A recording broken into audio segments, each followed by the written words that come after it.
Welcome to the Boston's Big Four podcast. Cast. New news about music and sports every week, sometimes. Live, all right. We're back, episode 59 of Boston's Big Podcast. We got a special guest in the building, John Glass. Episode Roosevelt Colvin. Yeah, I was going to say, that's exactly who I was going to say, Roosevelt Colvin. All right. So we're on the same page this time. That's good. Yep, no debate. Yep. We got John Glass in the building, producer, has worked with all your favorite New England artists, Joyner Lucas, Justin Clancy, M. Dot, obviously Token, Terminology, Rex. He's been instrumental in the rise of the New England hip-hop scene these last few years. We're happy to have him. Welcome aboard. Thank you so much. I'm honored to be here. Appreciate you having me. Yeah, big credits. So we're going to get into your whole catalog and all those credits. But I'd be remiss if I didn't mention Andy Robinson, who you probably heard our intro song. I don't know if he's gotten that shout out. Co-author. Yeah, I just wanted to. Thank you. That's a fun little tune. My man. Yeah. Oh, yeah. So we're here to talk producer things, so we invited him on as well. Yes. So anyways, how did you get to know Token? Because you got him basically out the gate. Are you guys from the same town? No, like we're not from the same town or anything. But like I met him back when he was 13. And I met him and Colin when they were 13, 14. Also their other buddy Trey. And it's funny, like, so one of my friends used to own, or he actually still owns a barbershop in Salem, Mass, called Pringles. And so he used to like come cut our, like, do haircuts at our cribs, like back in the day and stuff like that. And then he ended up opening up his own shop. So then we used to go there, and then he knew I was a producer and stuff. So he used to like let me leave like my like business cards there. And this was back when I was like recording stuff out of like my mom's crib and like stuff like that. And so this was like many moons ago.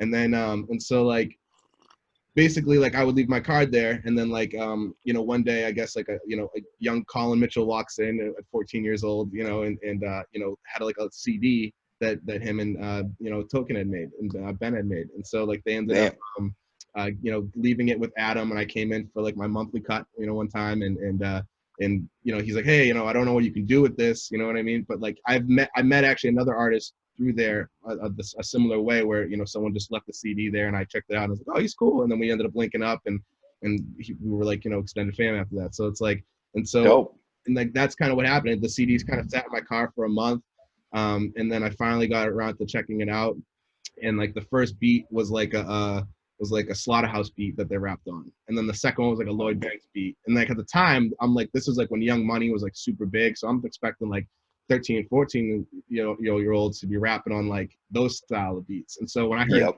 rapping on like these songs that I was like were dope to me, like even originally with like the original artists, like that they had a good ear for like dope rap. So I was like, all right, while they sound like chipmunks, there was definitely still potential there, you know what I mean? And like they were just we ended up like just meeting up in person one day. I called Colin, and I ended up actually meeting Colin and Trey first. And then we all went out to lunch and just talked and just about what they were doing and their lives and stuff, and then after that Joey B at the time was doing a show with Hobson, and so I ended up getting tickets for all of them to come with us to the show, and I was like, let's all just let's just start to build a relationship, and as far as like let me see what I can do to help you guys, and hopefully and then we'll just go from there. Like, I don't want to be like, hey, you want to be part of the team like right away or anything like that, because like they wouldn't have made sense right away. So I was just wanted to see like what they were thinking and what their goals were and stuff, and so and then we all went to the show. So it was just like super serendipitous the way life works out, because like the first time I ever met Ben was bringing him to a Hobson show, what I mean, and then for that to be the first big tour we all went on and stuff like that, it was just like, it's just crazy how life. That's amazing. Yeah. So was that the Hobson show that he rapped for him outside? Yes. Or exactly. something? Yeah. All right. Yep. And it was Passionate Rock too that night. Passionate Rock that show, and it was dope. Like at the time, honestly, I wasn't familiar with Hobson at the time, but they loved them. Like they were super into him, and like it was just really cool to see them so happy, and again, being young kids just like immersed in the show and in the music. It was just like it brought me back to all the reasons why I love doing what I do. You know what I mean? Hell yeah. And like that was like it just feeds your soul, that type of stuff.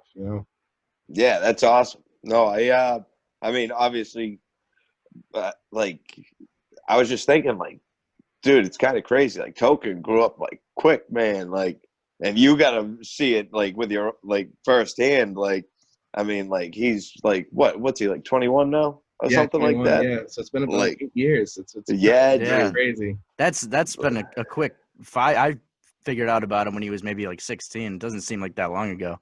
No. Yeah, it really doesn't. Time has flown for sure. Like, honestly, Yeah. like, and that's one thing like we used to always say, even back in the day. Like, one thing we always would say was like, cherish the moment. You know what I Right. mean? Because like now, like you said, it's been 8 years, and that's like you said, it feels like yesterday. You know what I Yeah. mean? It- And so like it's kind of nuts. And so I think like you gotta every win you gotta really hold on to and really cherish that, because like some Right. of the stuff like was literally stuff you just think of in your head or that you hope and dream for, and you want to make tangible, but you're like at the time like, how the hell am I ever gonna do this? And then all of a sudden when those things happen, it's really like surreal and a blessing, and just like it's motivating too, to feel like, wow, I can do this. I can really do this. Right. Hell yeah. And I have to admire your scope of vision to just like get everyone together like to that show, because it sounds like that sort of sparked a lot of what you guys did in the future. So I mean, just like to not everyone would just buy tickets and say like, hey guys, let's go out tonight. They'd be like, hey, I'll if I think you're talented, I'll try to get you in the studio. Yeah. So you saw beyond that. I mean, that is huge to develop that relationship, like you were saying, and not just say, hey, let's get you on the team for now. I mean, I'd have to say, like, I mean, you're definitely navigating the business the right way instead of just trying to studio all the time. Yeah, I mean, it's always been bigger than just the music too, with all of us. You know what I mean? Like, and I try and treat that with like a lot of the, anyone really that I work with. I feel like when it's superficial, I think it comes out in the music. You know what I'm saying? And so to me, I've never ever wanted to muddy up those waters, because again, I'm so lucky to find what I love and be able to do it. You know what I mean? As a career, where it's not something that everyone's able to do. And so I never wanted to muddy up those waters by trying to, make music for the money. You know what I'm saying? Or put that type of stuff like first. You know what I mean? To me, it was always about the integrity of the music, and the integrity also too of the relationships that we have with people, and like making sure everybody is in a place where they can grow as people, not just as artists. You know what I mean? Because I feel like the more, like, I remember seeing Terrace Martin, and he talks about like the best music is made after a meal. You know what I mean? So it's like you have to be able to break bread together. You have to be able to sit down and do things that are team building. And we used to do team building activities and go out to movies and do different things together as a group and stuff to like really bond. And so it wasn't just like, hey, we're all just guys that do music together. You know what I mean? Because I feel like the bond is so much more important, and I think that reflects in everything that we do. For sure. Sorry for Yeah. the ramble. No, I mean, good. that's worries. that That's is the great. point. Yeah, that's huge. It's all about doing it for like the love of the music and not for like any like vain pursuit. Yeah. And that's the thing, what would I be like at seeing kids 13, 14, 17 be like, all right, studio every day, like let's go, you know what I mean? It's like, nah, man, like I want to hear about like what they want and their hopes and their dreams. Like I would try and help them even out with school when it was needed or whatever, and just be there just to listen, even like, anytime they're having a tough time. Like when you're in high school and you're making music, not everyone's a fan. You know what I'm saying? There's a lot of people at your school that are gonna A lot of critics. be very critical of what you do. And like they even had like people do write other diss tracks against them and stuff like that. And like, and we would talk about it and be like, how did and how that affected them and like things like that. And like, I feel like they're incredibly amazing young men now. And they're like, I'm super, super proud to know them and could not be happier for them. Hell yeah. And that definitely breeds confidence. Like, so you basically like creating such a tight knit group. You have, I mean, and you can see it come out in the music. So I guess like an example of a more mainstream group, like I guess you'd say Odd Future, like that's just a group of friends that just kept putting out music, and it turned out to be pretty great.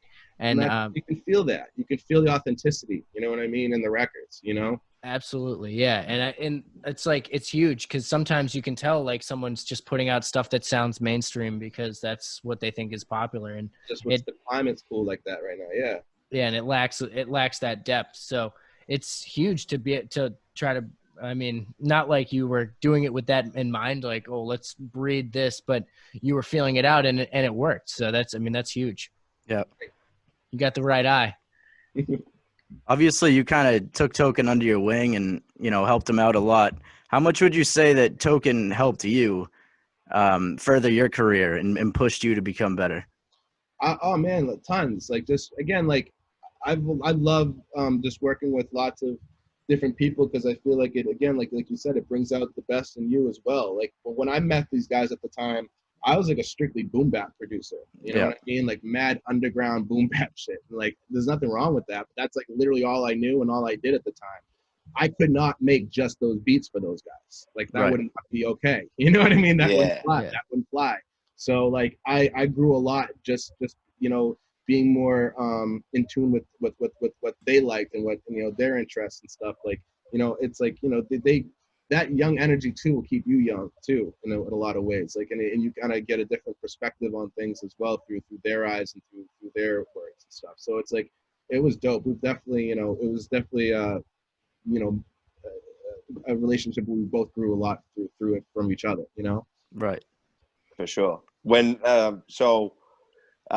just talking about you working with a lot of different artists, and the thing I notice about you, not only do you work with a ton of artists, number one that make me question, like, how do you like sleep or anything? It seems like every time, like everywhere you look, there's all like your hands in something, like and don't take that in a bad way, like your hands in something, like you're working, like you work like harder than like anyone I really know. But the other thing I love about you is like you remember every single person you meet. Like you're one of those people that like you could meet someone like one time at a show and you're gonna remember them for for a long, like, I mean, when I hear your name drop, when we were talking before we jumped on and everything, like, and not like you were name dropping to show off, but just so many people, like you're just one of those people, and it's a testament to your hard work.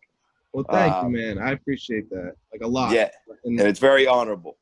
thank you, man. And I think like that's like, again, that shit's mad important to me, is like to treat people like people. You know what I mean? It's not, we're music is a business that's very business a lot. You know what I mean? And it ruins a lot of relationships and stuff. And so like I think the golden rule is just basic, but important. Yeah.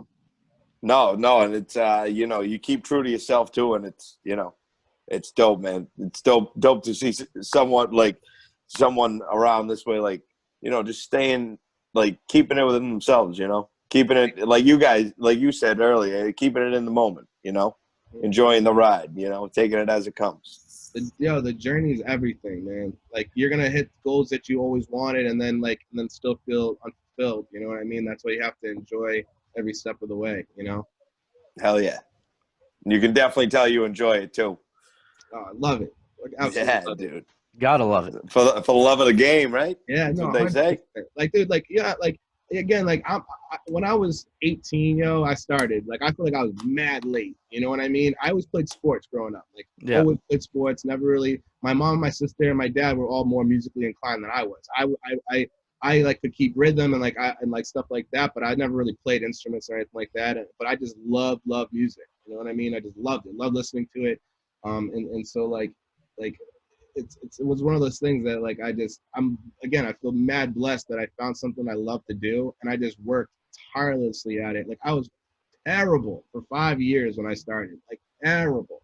Like, and I'm still like, there's certain things, even like I keep like learning with mixing and producing, and I'm just like, wow, like it's just like these eureka moments, you know what I mean? And it's like Yeah.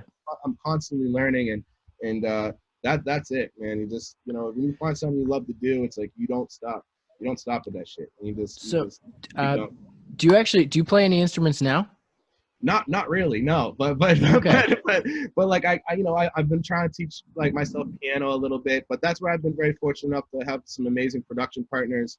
Like Thomas and Melks and Oz and a lot of those guys who are just more and more musically inclined, where they're very dope on like the keys and guitar and bass and things like that, where then I can I feel like my strengths are a lot in like drums and arrangement and just having an ear for stuff, you know. Okay, so Yeah. actually, that makes me that kind of is a good segue. So, what was the first digital software that you used to edit?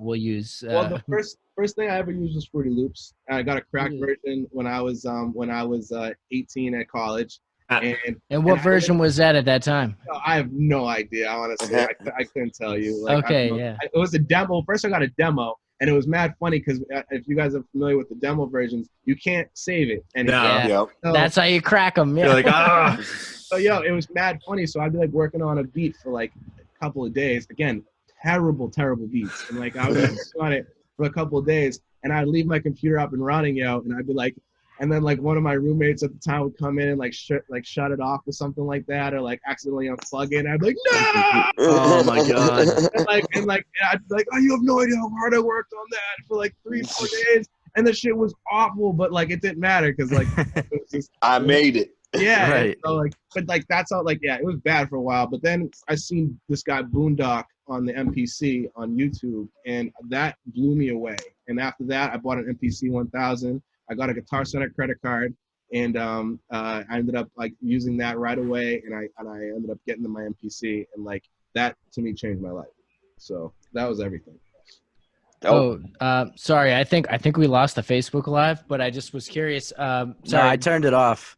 Oh, you turned it off. Got you. Yeah. No worries. It was it was on the Boston's Big Four page, which is like, all those old ass sports fans. Oh, is that not where it was supposed to be? I mean, no, that like I don't know how to put it on the music page.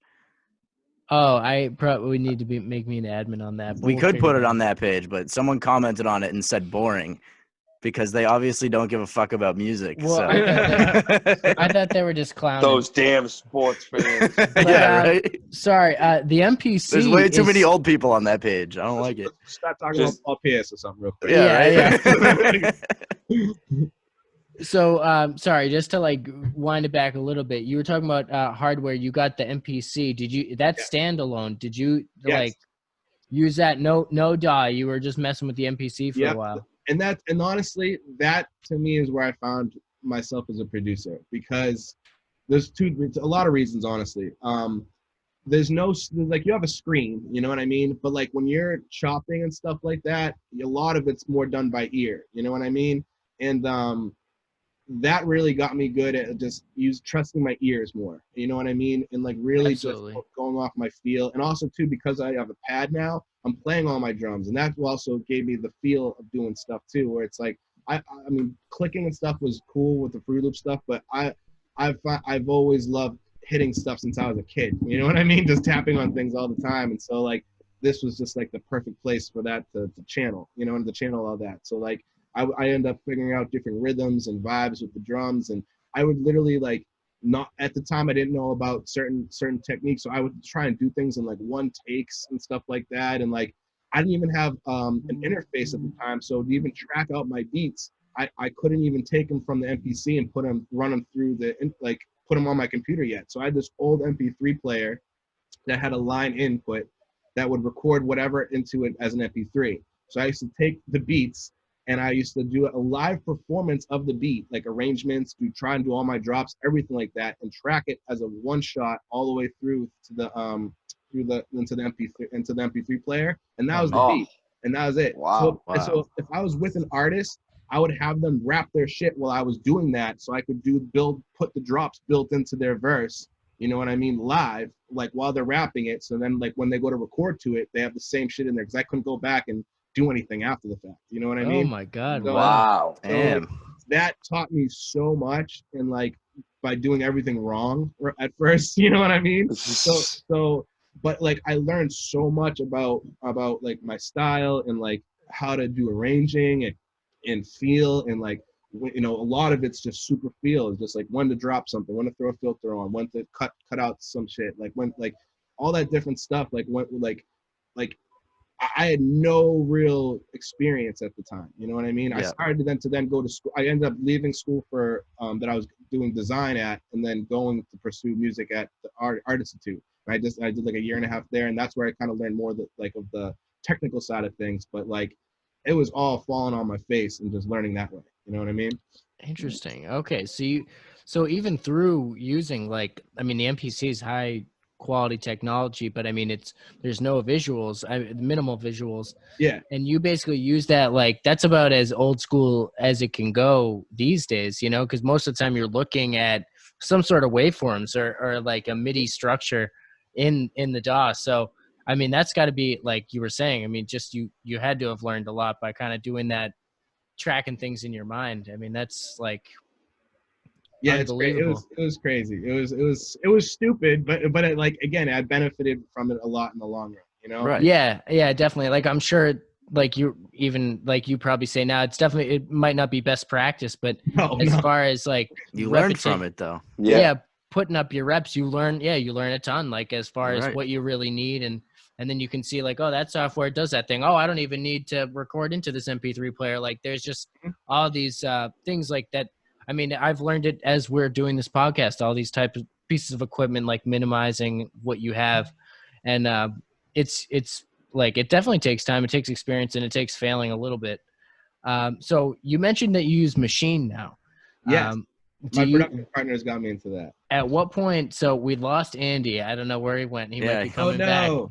He, Bring him back. yeah, I'm seeing he's all Machine. He's got the Does he have the MK3 or the 2? so he's got the 2 micro, but he also has like just the Machine, like the main one. It's got like all the knobs and everything on it. Yeah. So he's got 2 pieces, and he's got all the like I forget, a battery. Like there's a few. Yeah, all the sounds and plugins and stuff like that, like the contact instruments and shit like that. Exactly. Yeah, he's got the whole suite. So, anyways, that was I was curious. Like, did you move right to that after you were doing the? Okay, so you went right into Machine. Yeah, I went right to Machine after like right after basically like my MPCs, like because honestly my MPC, I basically ran that to the ground. You know what I mean? Like I beat the hell out of that. The pads were like not efficient at all anymore. Like Can you replace them, or do they? Yeah. I ended up replacing the pads, but then I ended up you know, there's a wheel on it The that sensors and stuff. Yeah. and all that shit went. Like I have to replace all the buttons now, and I actually have a friend who's gonna do that for me. I just haven't gotten around to it, but like so I ran that thing into the like completely into the ground, and then like and so I was like, all right. Now what? You know, so I ended up I forget even what happened, but I ended up getting Machine 1, and I don't remember why or how, but one of my homies, my homie L5 out in Lawrence, I think he was the first person that ever showed me how to do anything on there. And we used to collaborate at his place in Lawrence, and I learned a lot from him on that. But then my production partners, Melks and Eddie, they were all Machine. And then like when we were collaborating, I was like, it was like not always easy to go back and forth with the different stuff. I was like, yo, if I just get Machine, it'll just make things, I think, like a little bit smoother. Plus, I needed something like that, like fix my MP problems. You know what I mean? So, and I used to like, you know, with MP again, because it's hardware, you track everything in, like after you're done with the beat. With Machine, like I love just being able to be like, oh, save, and then it's like on the computer, and like I was like, this is crazy. Like this is actually really simple but awesome. You know what I mean? And yeah. It definitely took me like a year to get comfortable on it. You know, some of the beats were decent, some of them were really trash when I first got on there, and like there was definitely like a sound difference from hardware to digital stuff. But they got me into it, and like I haven't looked back since. And like I love it. I used to use Machine when I tour DJ'd, and I used to DJ off of Machine and run the tracks off of there. And I just love it as an instrument and as like a production tool. Shout out to Machine. Yeah, shout out Machine.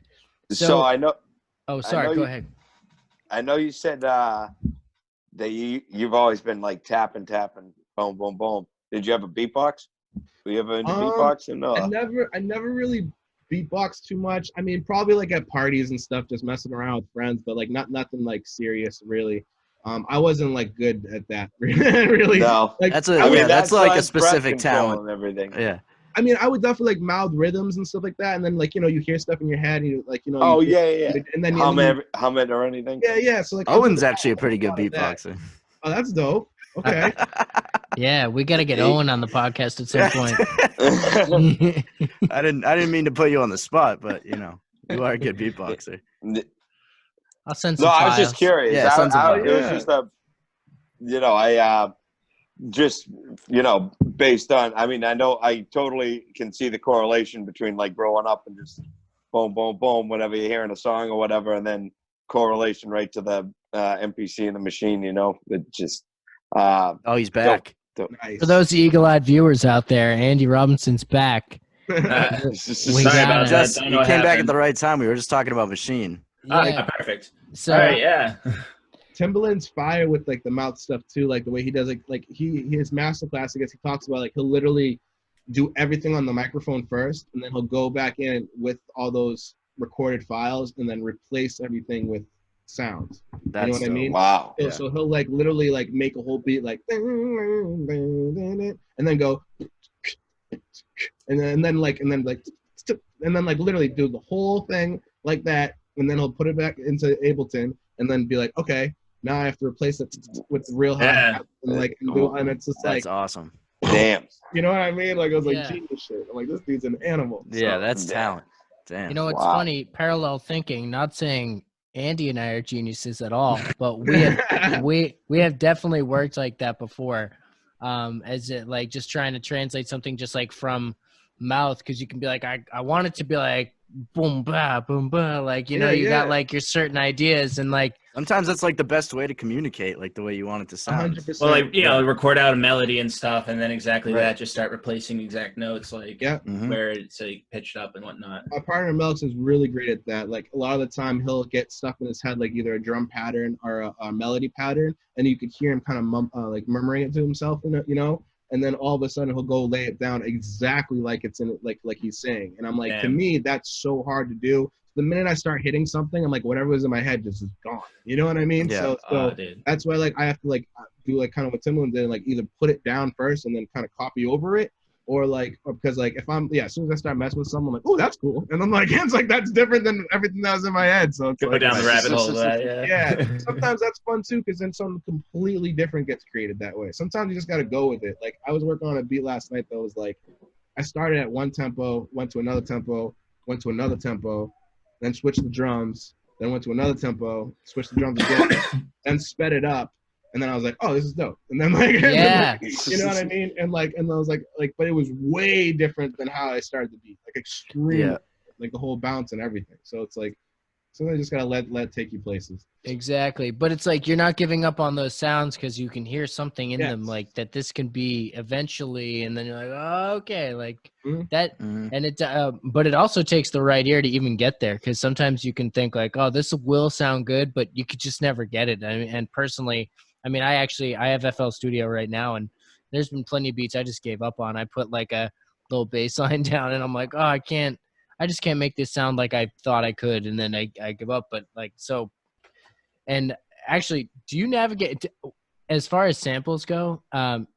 What's your opinion on using loops versus like does it have to be chopped? Like, you know what I mean? Yeah, so like when I first started, like I didn't even use drum breaks because I was like, that's cheating. Like when I first started, and then I'm like, I'm an idiot for thinking that. You know what I mean? Right. Because it doesn't fucking matter. Then for a long time, that's all I used was drum breaks. And there's an art to finding the perfect break to perfectly go with the sample or the melody, because there's a lot of beats can be fucked up by like having them be feeling different, or they don't gel well, or it's not flowing the same, or the pocket's not right and the vibe's not there. So like this, like I remember going through like hundreds of breaks sometimes before finding that one that I'm like, ooh, that's the one, So it's like yeah, like sometimes what was the initial question again? So like what was it? So I guess I started talking about just how like it takes talent to navigate like through the sounds and make it sound good. And you had mentioned just like speeding up and slowing things down until like you found that sweet spot, which got me thinking about in the past, like working with samples. Sometimes you can like squish like a loop and it sounds yeah. like doper or something. So I was just kind of curious your opinions on, would you rather take one shots and generate your own? I mean, even I guess you could argue one shot. There's no rules anymore. You know what I'm saying? Like Okay.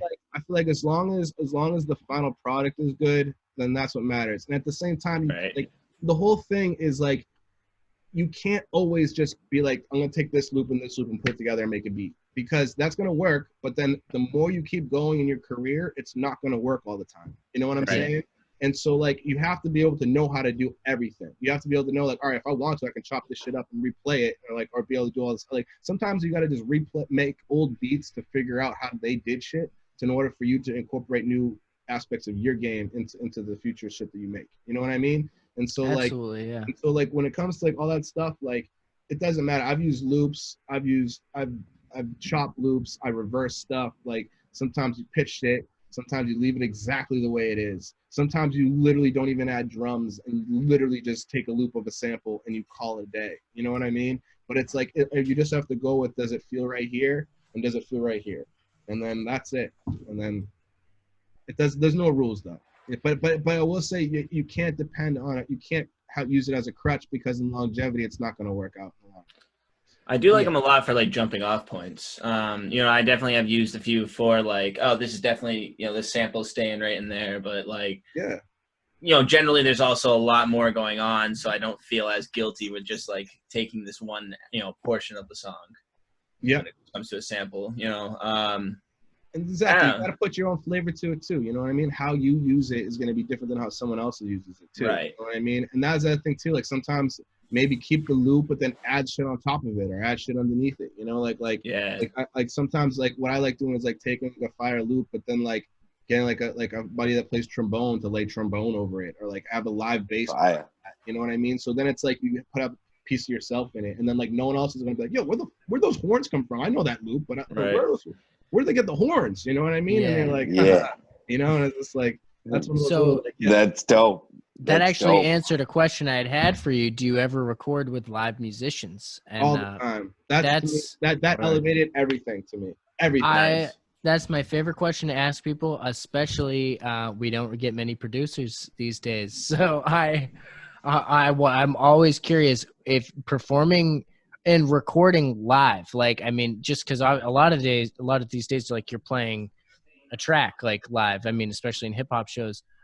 So having like real drums or a real instrument, and the way like you can kind of tell like talented musicians, they're like looking at each other while they're playing, and there's just a certain like you're feeling that. So I'm sure like you felt that in the studio, and it's the best. I think those beats always come out better. Yeah, that's amazing. And we would do like a lot of stuff too, where it's like again like I'd make a beat and then like bring people in to add elements, or sometimes we'd all be working on stuff together, and then that would come out its own way too. And then at one point we started trying these like live stuff where literally like I would play the drums on the machine, Thomas would play bass, our buddy Oz would play guitar, and then someone else would play keyboards, and then we might even have someone even in the booth at the same time freestyling or singing or something like that. We did one with Clancy, we did one with our homie Sig, and we did a couple other ones too, but like just really just completely live.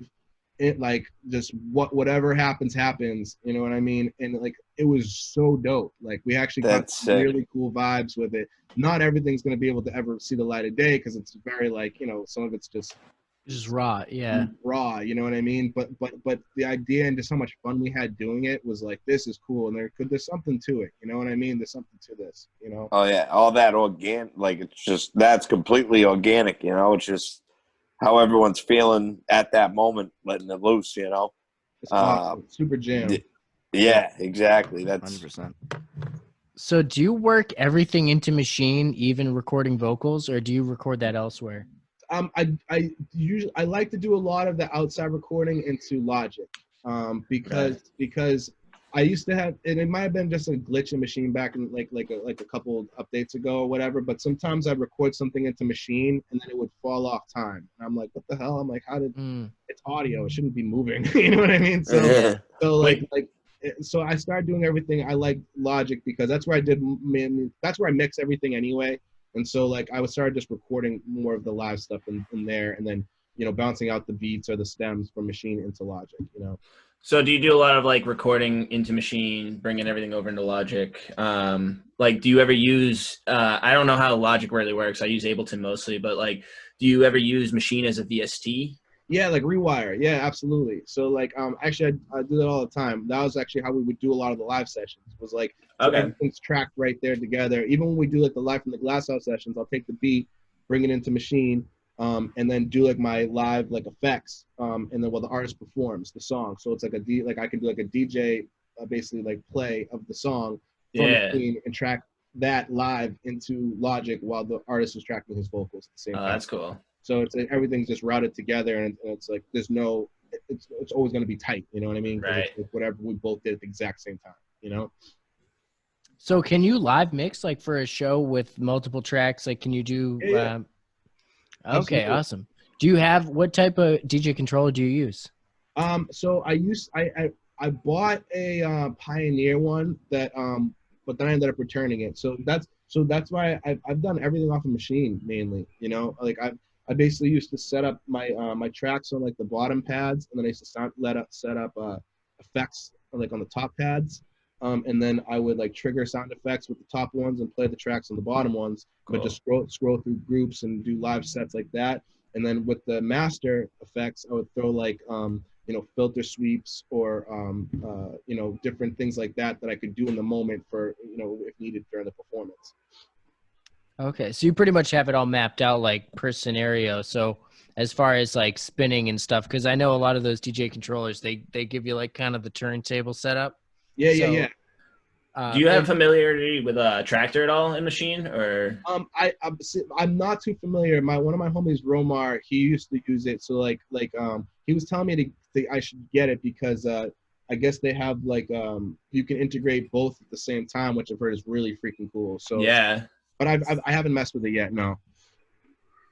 Yeah, Andy's got the full Native Instruments suite, so he's just he's rocking How do you it. like it? How do you like Tractor? Well, I recently got a Tractor not like too long ago. That's like been my first taste into mixing all together, and I love it. Like most of my other exposure has been from all my other friends, and they've got like Pioneers and stuff. And I gotta say, like I saw the S2 model, or like the second generation tractors, and like they were all over the place. But this third generation is a lot similar to like the rest of the like the normal like market, if you will. That's like dope.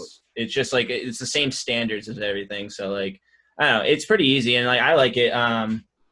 It does work well with a Machine. I've only like messed around with that a little bit, not too in depth, but That's cool though. The fact that you can like kind of run those side by side, I think is like super dope. it's pretty sweet. Yeah. Like you were saying, how you were able to like do it by track.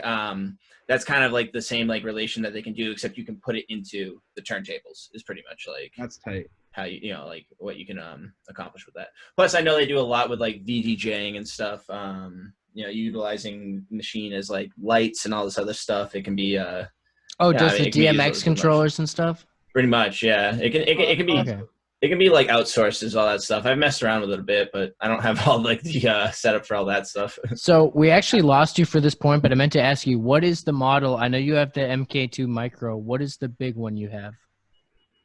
Also the Machine Jam.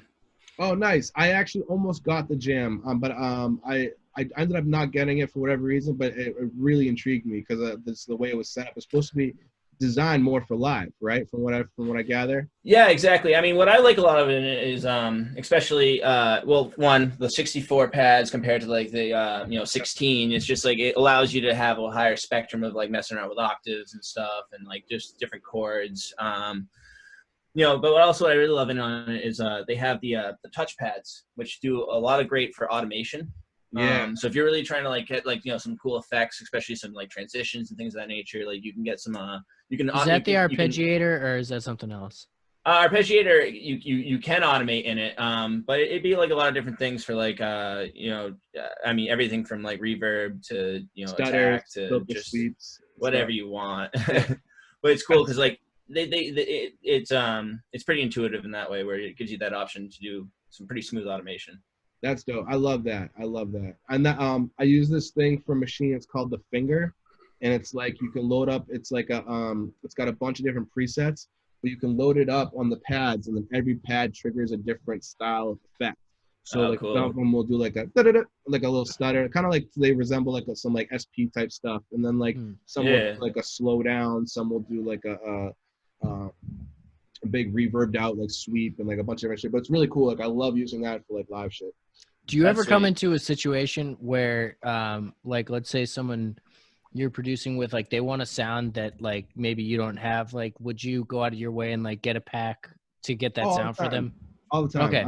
I've done that before. Actually, there was a record where I bought a sample pack, and they loved the song and they wanted the stems, and I was like, okay. I was like, let me see how I can get. And then I ended up went back and actually the guy who sold the pack actually also had the stems available for like, double the money or whatever. So I was like, fuck it. You know what I mean? I'm just gonna buy that. It's worth it, for the song, Yeah. Yeah. Well, that's pretty good. I mean, that's good. Hey, rappers, this is good business here. Yeah, He'll get what sounds you want. you gotta do what's best for the music. Do you actually? So a lot of the times I find, so I browse. I've been kind of trigger shy on like buying a sound pack. So just like if you had advice for someone who was like a young producer, is there a lot of Splice is where it's at, right? okay, Andy's all on Splice. I Yeah. was gonna say I'm all on these forums, and like people will be like, yeah, I've been just using like Cymatics this pack for years, and I'm like, Cymatics is good too. Actually, they make great stuff. But like Splice to me is like you can literally find anything and everything you may be looking for now, like on that site. Like literally, I don't think you can't. You could type in anything and they'll probably you'll find it. So yeah, we actually, when Andy and I are messing around, we'll be browsing through Splice, and sometimes we'll find some loops that like, oh, maybe you've heard that in a song before. Oh yeah, absolutely. But it can get interesting, like you said, with you can layer with certain instruments, you can squish it, you can chop it, you can do things where you're like, yeah, I've heard it before, but this is different. Like it's definitely interesting. So it definitely, it's not just like. I mean, there's so much in Splice, so you're probably not going to hear the same sounds that often. But some of the best ones you may, and it definitely is. I mean, it's something that it is a testament to the artist's talent when people can make that still unique. And it's dope too. Like it's no different than what producers have been dealing with forever. And it's like you got to be the most creative with the sample. You got to make the best song with it. Like anybody can make a dope beat, but you got to make a great song. You know what I'm saying? So like at the end of the day, like. Even back in the day, how many producers were using the same samples and stuff, and like even now, like people are remaking some of those classic records with more updated drums that are more in today's climate and stuff. And it's like that's just gonna be always happening, you know what I mean? And so like now it happens on Splice, you know what I mean? But again, it's like you just gotta use your own creativity to make something yours and to make it stand out in the way you want it to, Do you ever make sounds live in the studio? Like oh yeah, we actually have packs on Splice. We have a bunch of packs on Splice. Oh, you make packs. Okay. That's Yeah. amazing. So, okay. Does that, now you mentioned, or I guess we haven't talked to, I think this was off mic. So let's get into it. Quarantine style. Yes. We're stuck right now. Everyone's trapped. We're like rats. This is horrible. Absolutely. But some people, and we were talking business stuff before, have had to pivot. So a lot of like music and especially producers, like you're working majority online. So you found like have probably had to funnel a lot of your business into like online revenue. Totally. Have you found like having those packs online, like does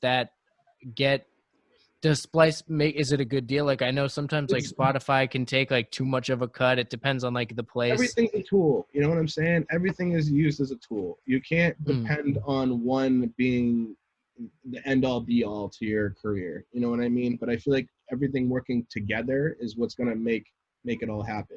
So it's like it's a great tool. You know what I mean? Splice is awesome for that. We've been really lucky to be able to put even packs up on Splice, where that's something a lot of people would kill to do. So we're mad grateful for that, to be able to have that exposure. And what's the criteria? Did you build a relationship with Splice to be able to do that? So it's actually, one of Kato, the producer in Atlanta, he's a good friend of ours, and like we've known him for years and stuff, from back when Ben won the No Second MCs contest, and that's how we got acquainted and stuff. And so we've been cool ever since, and he's an awesome dude, great mind, and just amazing producer as well. And so we he ended up bringing us on board to help facilitate his Snasty Tracks channel Splice. So like we were kind of like took the reins as far as like organizing the page and like and creating content for it. And then because he had so much on his plate at the time, and he still does. And so like he's been so busy with that, so we kind of took the reins on more of the back end of those things. And then Kato's also been putting out his own packs through there too. And so like he's got, I think, 2 or 3 now they're up there that are doing incredible. And then we have like a bunch of packs as well that we've been putting out over the last year. Dope. That's dope. Yeah. So do you ever, like, when you guys are doing live shows, will you ever remix a song live on stage? Yeah. Well, so that's what we do sometimes. Like I remember, so one of the shows we did, we played Billie Jean, and then Eddie had like a flip of like the Billie Jean of like a a trapped out Billie Jean thing or whatever. It was still like kind of like dancey. So like we would play the original and people would like it, and then we play that, and they're like, oh, this is kind of cool. And so like I love that. Like I used to love seeing Premier do that at shows when he plays the original and shows like how he made it on the spot and then would drop into like the live joint. And you're just like, oh, like it's so cool. Like I remember it's like. And when Preem and Pete Rock did the battle at the Middle East, like a couple years back, they ended up like I remember the end of the night, and Pete was playing the Detroit's original sample, and then all of a sudden like it builds up because the original is so dope, it's very musical, and then like it starts building up, and then all of a sudden you're and everyone's like, oh my god! That's and amazing. It's like lost That's their fire. shit. You know what I mean? That's dope. It was just like, wow, and you get, so it's like before your eyes, you see it like, coming to life. And Right. like, I don't know, I love that as a fan of music. I always love to see like how people are creative, you know what I mean? And like dissect stuff. I'm mad analytical, you know what I mean? Yeah. Like I'm very, I break everything down. So it's like, I love that. I love it. Yeah, I had one of those like weird epiphanies when I was younger. It was a long time ago. I remember thinking like the ability that music has to get people to react in the same way together and like in mass crowds. Like I think that's the closest thing that we have on this earth to magic. Like is It's getting incredible. people to vibe like that same at the same, like everyone's kind of feeling happy like when that happy song's on. Like it's one Oh, of yeah. those. Like I It's love festivals, like for that exact reason, like the mass amount of crowds, like all literally on the exact same vibe and energy of just like, like pure bliss. You feel it, you can really feel it in the air and in the rooms and stuff, that like people walk out with these big smiles on their faces and just like they're so affected in such a great way by that. And it's like, life can be very dark at times, so it's like those moments again are just so special, and it really, it's like incredible. There's nothing like it. There's really not a lot like it. Yeah, and I mean that comes with like other art forms. So like we actually had a magician on our past episode, and just even like we've talked about how like the parallels between like music and like the path of comedians. Like you're going for like you want to see people's reactions like to your material, and it definitely matters like that. It makes people happy, and you want people to kind of leave feeling better. You're trying to invoke like emotion, pretty much. Yeah, That's everything with music, in my opinion. Like if that, whenever I'm like looking for samples or anything like that, if I don't feel it, I can't mess with it. You know what I mean? Right. It's got to talk to you. You know what I mean? It's got to provoke an emotion of some sort, like you said. Like that is everything. Because even a sad song makes you feel good. Even a like angry song makes you feel good. Like doesn't matter to the mood. Exactly. Yeah. At the very least, you're walking away thinking, and that's kind of what like what it really is all about. Hell yeah. So if there have you worked with like any other softwares, or are you just like, have you been strictly Machine for now? Because personally, I'm a Reaper guy. This is Reaper's like, I know, kind of more of a bare bones kind of thing, but I've heard it's dope though. I've heard good things about it. yeah, it's definitely capable, but it's one of those things where like you have to fiddle to get the things you want. So I've seen like some tutorials where like you have to have, Reaper has a lot of built-in things that are already there, but like to get one function for like equalizing that like one particular plugin might have, you have to have like 3 of the Reaper plugins running, and like you have to have a certain like setting. So like there is like a way to get equivalence out of it, but Yeah. you have to like you have to do some work. So it's kind of like sometimes it like those mainstream softwares, it's worth the dollars that they give, because they kind of lay out a lot of that for you. Mm-hmm. So because I've avoided Pro Tools. I won't do it. I don't want to spend $1,200. I never got into Pro Tools, like even though it's definitely the industry standard for sure, you know what I mean? And I have friends even that just make beats in Pro Tools and stuff now. So it's like, but I always liked Logic. It was like, it was just, it was the first thing I ever used. Again, I didn't have the capabilities to get Pro Tools at the time myself either. But Logic, Who does? It's expensive. it's Yeah. and they have like the monthly fees now for it. It's like, come on, And it's just like it's so stupid. And like Logic is literally $200, one-time fee. They even have it free right now for 90 days during the quarantine. So if anyone doesn't have it, they should definitely get it right now. SoundToys is also giving out like a free effects rack that has all their plugins on it pretty much, like for 60 days and stuff. So there's so many cool things out right now. And then yeah, I mean, I definitely stick more to like what I know. I'm kind of a creature of habit in that way. But at the same time, like I really wanted to try Ableton eventually because I've seen it's like just the intricacies that you can do with it. It seemed very, very interesting to me. So yeah, so Ableton's what I like. Again, I got Machine like back when I was in college. You know, I got it thinking like, this is it. Gonna start making beats. It's gonna be great. And it was cool to start making loops, but then like that was it. It was loops. Like the editing aspect of it, like getting in and doing the mixing and stuff, was like very limited. I agree. You know, I agree completely. That's why I do all my mixing in Logic, because I feel like I can't do the things I want to do in Machine as far as the overall mix. Right. You know what I mean? And the arrangement even, you know? And like, I feel like I wasted, not that I wasted, because, you know, I put my knowledge in a different way, but like, you know, I when I got Ableton, it took me a minute to like, you know, relearn the intricacies of that. It was very similar of a DAW, but like had its own workings and things like that. And, you know, and just like learning their specific tools that they have.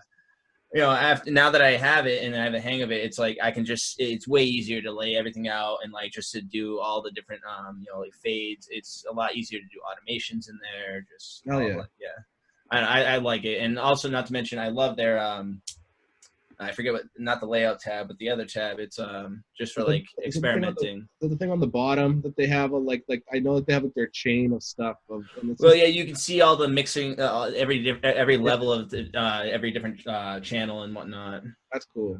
It's pretty. It makes it easier to just get in there and just to flush out the final like mix and stuff. That's important though. Like that's super important. But also at the same time. Sorry, what was that? No, like anything that helps you like be able to get your idea across, you know? Right. You know?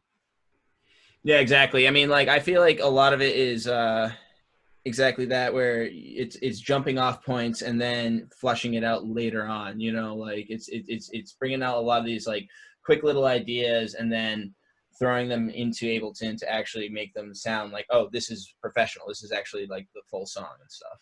Yep. Especially with like intros and things and transitions and stuff like that. Exactly. Yeah, I feel like Machine just doesn't have that capability. But again, it's great. It's tougher to get there. I feel like Yeah. I can't, like I don't know how to sidechain in Machine. Like I don't know how to like. It exists, but it's not smooth. Yeah, it's like I there's like, yeah, exactly. Like the formatting is not ideal all the time, you know? Right. But granted, I also love like you know, Native Instruments complete library. You know, like I still jump around on that a lot. I use Massive a lot as my synthesizers. And I like the workflow a lot of Machine too. Like the workflow to me is what I really enjoy. I feel like I can fly. Oh yeah. You know what I mean? Chopping on here is like so fast. You know what I mean? On the MPs take me so much longer to do the chopping, and this is just like. It's smooth, and it like the user friendliness is so like smooth when it comes to like the physical actual, you know, writing things in and whatnot. Like I love drumming on the micro. It's so much fun with the 16 pads and just the greatest. Throwing down some like just like quick little beats and stuff. Especially like if my friends who have like live instruments come in, I love just like, you know, doing something live with them and matching whatever rhythm they're going with. You know. Exactly. And that's where the real like creative stuff happens, and stuff that you're not necessarily thinking about, but you're just feeling it. And so crazy stuff happens that way.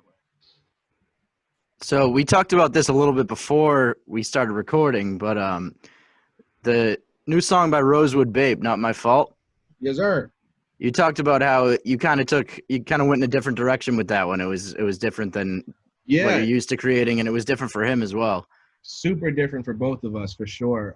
He's definitely known for like a trappier, like street R&B sound, and then like obviously I think I'm a little more known for some of my boom bap sounds and stuff like that. And so and then this is pop, you know what I mean, for both of us. So it's like it was really cool though, because like we took a lot of like 80s influence and mixed it with some of like the new age stuff with like The Weeknd and then, you know, Thomas with the live instrumentation just really just set the tone as well. And like it was just really fun record like to work on, and we cut 2 versions of it vocally. And I love the way Rosewood works. Like he just is super inspired by stuff. He'll just go in and lay like a scratch vocal, and then like from there, like we'll lay out the whole song, like literally with him just kind of just mouthing rhythms and melodies. Yeah. Then we'll go back and piece it together like section by section, and it's awesome. His process is really dope, and he's the first person that I've ever worked with in that way, and it's really like opened my my mind like to different just cool ideas, you know. So it was just a really fun record to work on, and I just love the vibe of it, and just feels Yeah, really no, good. it came out dope. It came out dope. Thank you. When'd you link up with him? We met about a little over a year ago, probably. We started working on Okay. stuff. I don't even remember how it happened. So to be honest, Yeah. but we ended up just starting getting together and just started building stuff from scratch. And like again, a lot of the stuff I feel like comes down to like the chemistry and the relationship and the trust. And like I love being able to get in a room with people because I feel like that's when all of our strengths come out a lot more. I feel like an email and text and stuff, and sometimes it's like it works, but like I feel like when you're there with someone, like you can really like get a vibe going. You know what I mean? Absolutely. And so like we would get up and like what I like doing with a lot of people is like, you know, like do you have like any like what are you feeling? Like, you know what I mean? Like what are you like what's the vibe? You know what I mean? Like what are you trying to go for right now? And we'll either go through like some music that we're like you know that we're like that's like reference track-ish type stuff, you know what I mean? Yeah. Do a bunch of different songs that are in that similar vibe, and Yeah. then like and then from there try and recreate our own version of that, you know what I mean? That's unique to us, you know? Yeah. It has similar undertones. And so like I remember one of the first joints we made like that, like he had this like Ty Dolla $ign song that was like really dope, and I kind of like right away I was like, oh, I already had something like in mind, and I had this drum pattern from an old beat that never got used, so I ended up starting with that, and then I ended up like taking a sample and flipping it to fit the vibe what he's going for, and then from there I feel like that's really where we started clicking because there was this trust and like a confidence there that anything that we thought of we can come up with, you know what I mean? Right. And then like and that meant a lot to me because you know now he trusted my you know, my abilities to be able to get us there with as far as the sonics of it, you know what I mean? And then like me trusting his abilities to be able to perform the song, like to create the vision, you know what I mean? So it was just like, I feel like that right there is really what made us really lock in. And then from that point on, our chemistry's been awesome. So it was really dope. Word. That is You dope. also you had a hand in the Woke album with Teb and Yes. Oblivious. You were the producer on that album. Yes. What was that experience like? That was dope. And like, obviously those are like 2 very, very, very great friends of mine that I think so highly of as people and as artists. And so like, that was really cool that you know, it was like 4 or 5 years in the making, you know, that project. Yeah. Yeah. And it was dope because like, you know, at the time when we first started, there wasn't like a big pressing, you know, matters to put it out, you know what I mean? But then over the last year or so, we've really started to kind of, you know, focus in on getting a body of work together, you know? So that was really cool. I think like, you know, it was really dope to be able to see them to take that music and get the reception they've gotten all around the world with it and stuff. And it's just awesome to see that the people, you know, music's a universal language, you know what I mean? Like, you Right. know, Hell it really yeah. is. It's like, so that's the coolest thing to me is like, you know, seeing like the way people react to these songs like halfway around the world, and you're just like, wow, it's nuts, you know? Yeah, it's dope to see what they're doing, you know, with the touring and everything, really spreading their music. It's been awesome. It's Did so ya- important. Did you go over there with them at all? I haven't yet. I hope to eventually, you know what I mean? But I haven't yet. But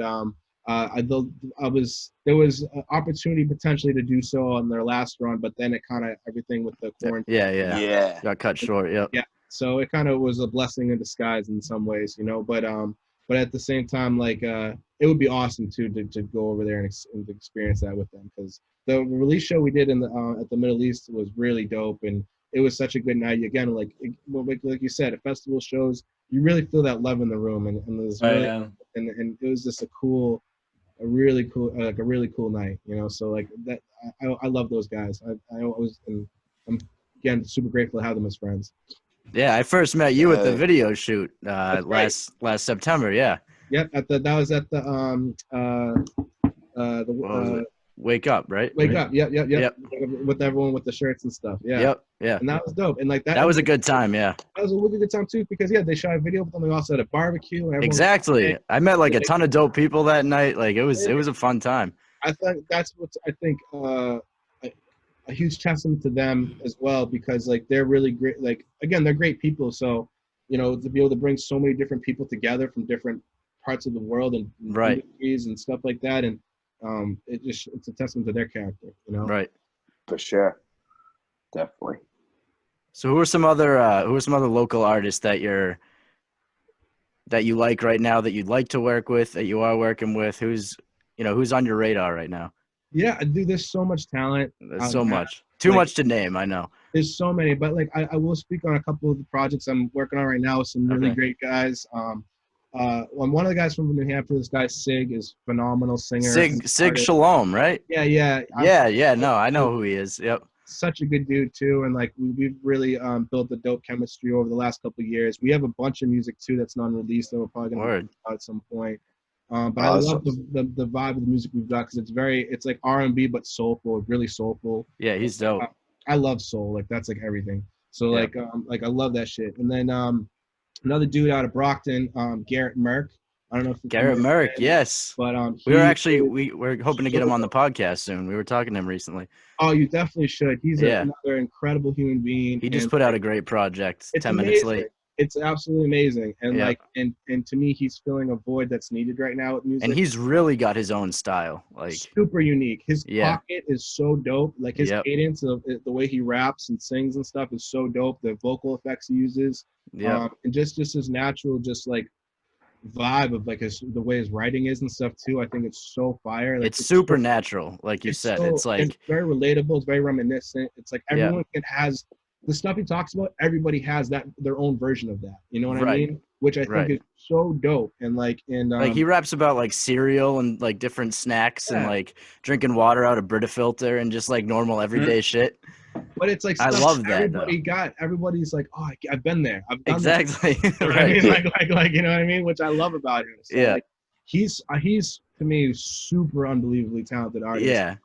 And so we've been working on a project that is phenomenal. It's some of my favorite songs I've been a part of. Word. It's just the content and the music is just amazing. Man, I can't wait for that. It's so good, and like I'm really really proud of that. And like I shot the Loman for in making the introduction. We went to this event, and Loman was chilling with Garrett, and then we ended up meeting there, and like it was just awesome. We ended up linking up I think 6 months later, like actually in person, and like just Yeah. and then it's always been fire ever since. And so he's amazing. I don't know if you're familiar with Y Try, but he's Yeah, I've heard about him. he's also so like again, I'm really big into people that have their own thing. You know what I Right. mean? Yeah. Like Right. I've never really like tried to follow like trends and stuff like that. Like that's never really been my thing. You know what I Mhm. mean? But like I love uniqueness with music and stuff like that. And I think that's also like the stuff I always listen to, the stuff that I enjoyed. I always kind of go off of that. I'm a fan first of this shit. So like Right. I let my fandom help dictate my business in some ways. You know what I mean? Absolutely. Yeah. I think you have to. Yeah.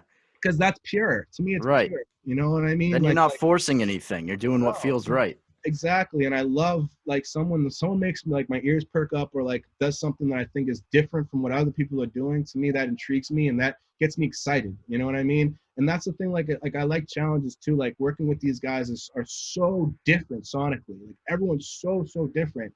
But Yeah. I love music. Like I'm just a lover of music, so it's just so fun to tap into different genres and styles. You know what I mean? And like I love it. Like Y Try to me is a super unique artist.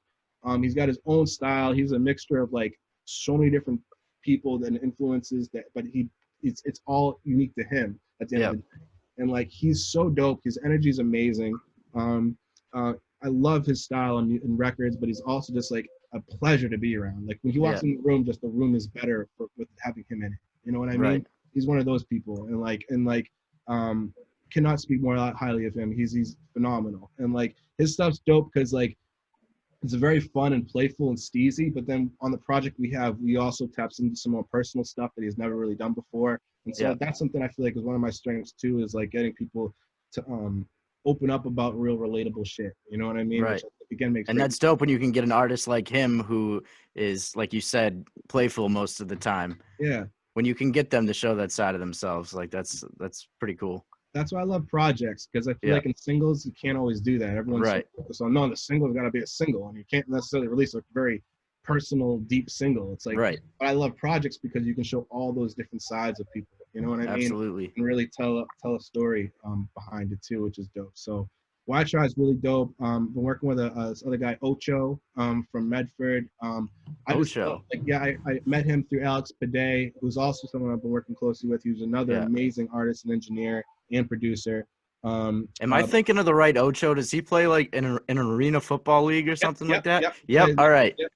And he's All right. super dope. And like so I first heard him at on one of Alex's songs, and immediately his voice stuck out to me. Immediately, I was like, "Yo, this dude's voice is crazy." And like just as like this, He has a song called West Side with like some guy named Lavish Lou, I think. Yeah. And that song's fire. I bumped that a lot. Lavish is dope. That's one of his artists as well. Yep. And like I don't know, I just love his energy and his cadence. I mean, his like tone on the record. It was just really dope to me. So him and I have a project that we've been working on. That's pretty much done. We actually have a single that got mixed by Ari Morris, who's Key Glock and Young Dolph's engineer and Royce's engineer. Damn. So he's an incredible engineer, and he really took the song to where it was supposed to be. So I'm really grateful for that. And so Dope. so that's gonna be dope. We're working, trying to put that out soon. I don't know. And everyone's so different. It's like I've been doing some stuff with June Life, who's really dope. And he's sick because he can rap and he sings as well. Yeah. And he's got like this really cool singing vibe that's like mad different. So like again, I love that. So like we've been doing some cool records. Yeah, man. So it seems like you're working with like a variety of different types of artists, not really staying in the same lane. Yeah. No, 100%. I think that makes it fun, makes it interesting. You know Yeah, what I mean? and it helps you keep growing, obviously. 100%. I'm learning so much through all of it. You know what I mean? Yeah. So it's the best. I never thought I'd enjoy learning something ever in my life as much as I enjoy learning music. You know what I mean? Right. That's when you know that you really love something, when you actually enjoy the process of learning and getting better and failing and falling on your face and learning from that. When you enjoy all that stuff, that's when you know, I think, that you really got something that you love. 100%. Like I'm definitely like, you know, when I was younger, I'm like, oh, I'm going to be married with a house at like 25. You know what I mean? I'm like, that was way out the window. You know what I mean? But I'm very happy to be able to do what I love to do, and like, and be doing it with a lot of amazing people that I'm lucky to call friends. So that shit's like dope. Priceless, you know? That's all you can ask for right there. Yeah. You seem to, I know you say you like working with uniqueness, like that sticks out to you, but you also seem to pull out that out of the artist too. Like, and I don't, not to say that, I don't know, I'm not putting it all on you, but I'm feeling like you had a good hand in like Lateb, like back in the day, he was more like a rapper, and now he's like singing on records. Like Gray Sunshine record is fire. It's amazing. And amazing. It's so dope to see this everybody's growth. Like Clancy and Lateb. Yeah, that's what I'm saying. Like Clancy sing. It's amazing. And to see their confidence grow with every song that they do too, because that's half of it. Like I told Clancy too, like right after he did the Color Blue project, I was like, oh, this is an amazing project. But I'm super excited to hear like what you do next, because now that's his first time ever singing on a whole album. Right. You know what I mean? Now that he knows he can do that, it's like the possibilities are endless. The confidence is through the roof now. Right. Now he's trying crazy falsetto notes and hitting all this. Oh yeah. Changes is amazing. It's amazing. It's absolutely incredible. And like dude, I was literally crying tears of joy at his like release events, because it's just like I've seen again firsthand what he's gone through. And it's beautiful, like absolutely beautiful to see him blossom into the person he is today. Not just an artist, but a person. And it's like, that to me, again, it's like the journey shit. Like seeing everybody grow in front of our eyes, like, dude, like the scene has just changed drastically. You know what I mean? Yeah. Over the years. And it's just like, and it's funny. I feel like it was like 2 or 3 years ago. I feel like there was a crazy shift. You know what I mean? Yeah. Now, like I feel like it's like all of a sudden everyone grew up a little bit. You know what I mean? It's nuts, man. And like and even the people that like back in the day maybe had a not so friendly reputation, you see that changing. You know what I mean? Right. And stuff like that too. Yep. So it's just really dope to see just like everything growing and like you said, there's the music side of seeing the way people have changed their approach and stuff. It's like it's so dope, man. Well, Like the growth is reflected in the music. Yeah. You Yeah. can hear it, you know? it's incredible. I love that. And like you say, you see, it's like trying to pull it out of people is tough sometimes because we're all creatures of habit to some extent. You know what I mean? Where we're Yeah. just like where we get comfortable in the stuff that we know we do well. And so to actually step outside of that is scary and vulnerable. And you know what I mean? And not only that, but for people who maybe already have people that are expecting X, Y, and Z from them to then Right. do QRST. It's like they're like, what is this? You know what I mean? But Exactly, and you're good at doing it. Like it's a testament to you. You know, Thank you, man. You know, it's it's that trust that you were talking about. You know, it's very clear that artists trust you because like they And know that's that important. That's so and- important. it is. you know it's like like there's places you can go and record and it's like boom, you're recording, all right, good, you're done, but like It's more of a you take- job. Yeah. Some people Yeah, look at but it you- as more of a job than like an actual real life experience, you know? Totally. And like, Yeah. but you No, and sorry. you take it as like when they say like you do something you love, you don't work a day in your life. That's exactly what it is. You ain't working, you're living.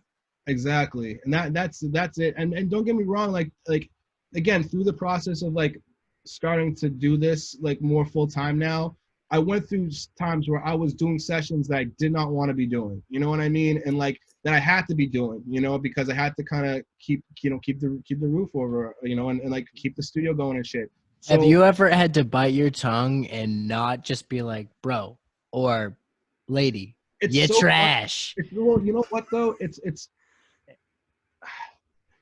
I Does think it happen? I mean, you can be nice. I'm sorry. I'm just like, no. It's like there's a way to always do something that doesn't come off offensive. You know what I'm saying? Yeah. So like to me, it's always about trying to be constructive in my feedback to empower somebody, but not trying to make them feel like, what the fuck am I doing here? And like I'm wasting Right. people's time. But I also want them to know too that I want them to make the most of their time as well. So like if someone comes in not prepared or whatever and stuff like that, I might call them out on it. You know what I mean? But in a constructive way, as far as like, right.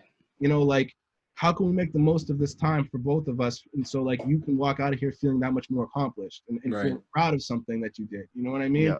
Because that's what we all want at the end of the day. No one wants to feel like they're ever wasting time or money or anything like that. You know what I mean? It's like you want to make sure that you're making the most of every situation you have, Yeah. For sure. And so I've heard this phrase more in terms of crime, but it like break the habit, not the spirit. So if you see someone like using bad practices in the studio, like you don't want to just shame them to the point where they never want to be in the studio again. Like you definitely need to like let them know like this is how it works. Like you need to do it this way. And sometimes too, it's like it's not even about saying something all the time. Sometimes it's about showing it. So like sometimes, for instance, like if I'm with an artist and like the first few, like, and we're doing like a longer, like let's say a 3-5 hour session. In the first couple hours, there might be super on point, and then by the end of it, they might be a little bit too something. You know what I mean? At that time, and so like sometimes their performance might suffer from that. So instead of being like, bro, I'll sometimes like play stuff and be like, hey, how does this sound to you? And then be like, how does this sound to you? You know what I mean? And then and you can usually hear like, oh, that sucks. you know what I mean? Or like, Yeah. or like that's really good. Well, I need to be more like that. Or like, you know what I mean? It's like sometimes it's just about being able to just hear something back to know like, okay, I don't even have to say that sucks. I just need to show them like this could be done better and you've done better. You know what I mean? And so Yeah. it's like sometimes it's just stuff like that. Again, it's just trying to be constructive, because we've all made mistakes. We all have nights we're not on. You know what I'm saying? Right. Like even the greatest athletes ever, they have nights when they're cold. You know what I'm saying? So it's like Sure, yeah. For sure. you gotta go with work with both sides. For sure. Yeah, you definitely got to be able to take the good with the bad, as they say, right?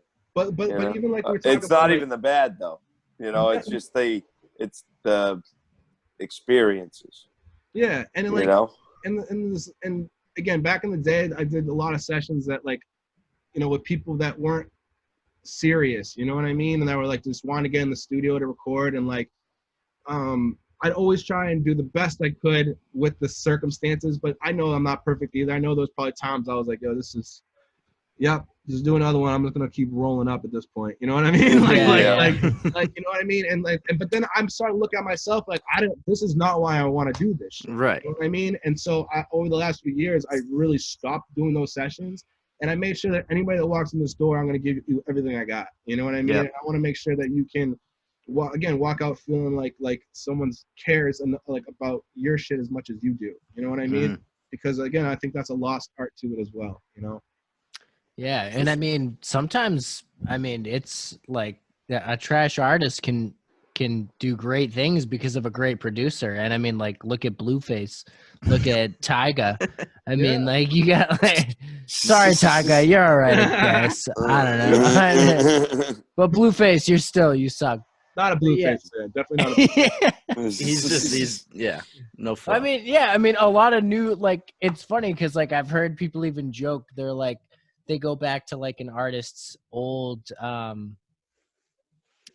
so just like, full disclosure, I've listened to like a different like rap group's podcast, and they like had a friend on who was like, they were playing their old songs, and he's like, in high school I loved these songs, and he's like, but you know what, I realized I just like the beats, but they had been like, they were ripped off beats from like popular songs. So I mean, you can easily be tricked into liking a song with lyrics that have no depth, and like it's because a great producer made that beat, and like it goes, and this is something like we've said a million times on this podcast, like shouts out producers, because it really does like make it, the song can be like the song is made by producers. I mean, artists obviously it's teamwork for sure. It is teamwork, for sure. Teamwork, man. Like it's hard for both parties. Like I've even like, you know, I've dabbled with like trying to come up with, you know, stuff, and I am not a lyric guy. You know what I'm saying? Like I cannot come up with lyrics. You know what I mean? Right. There's lanes for sure. Yeah. So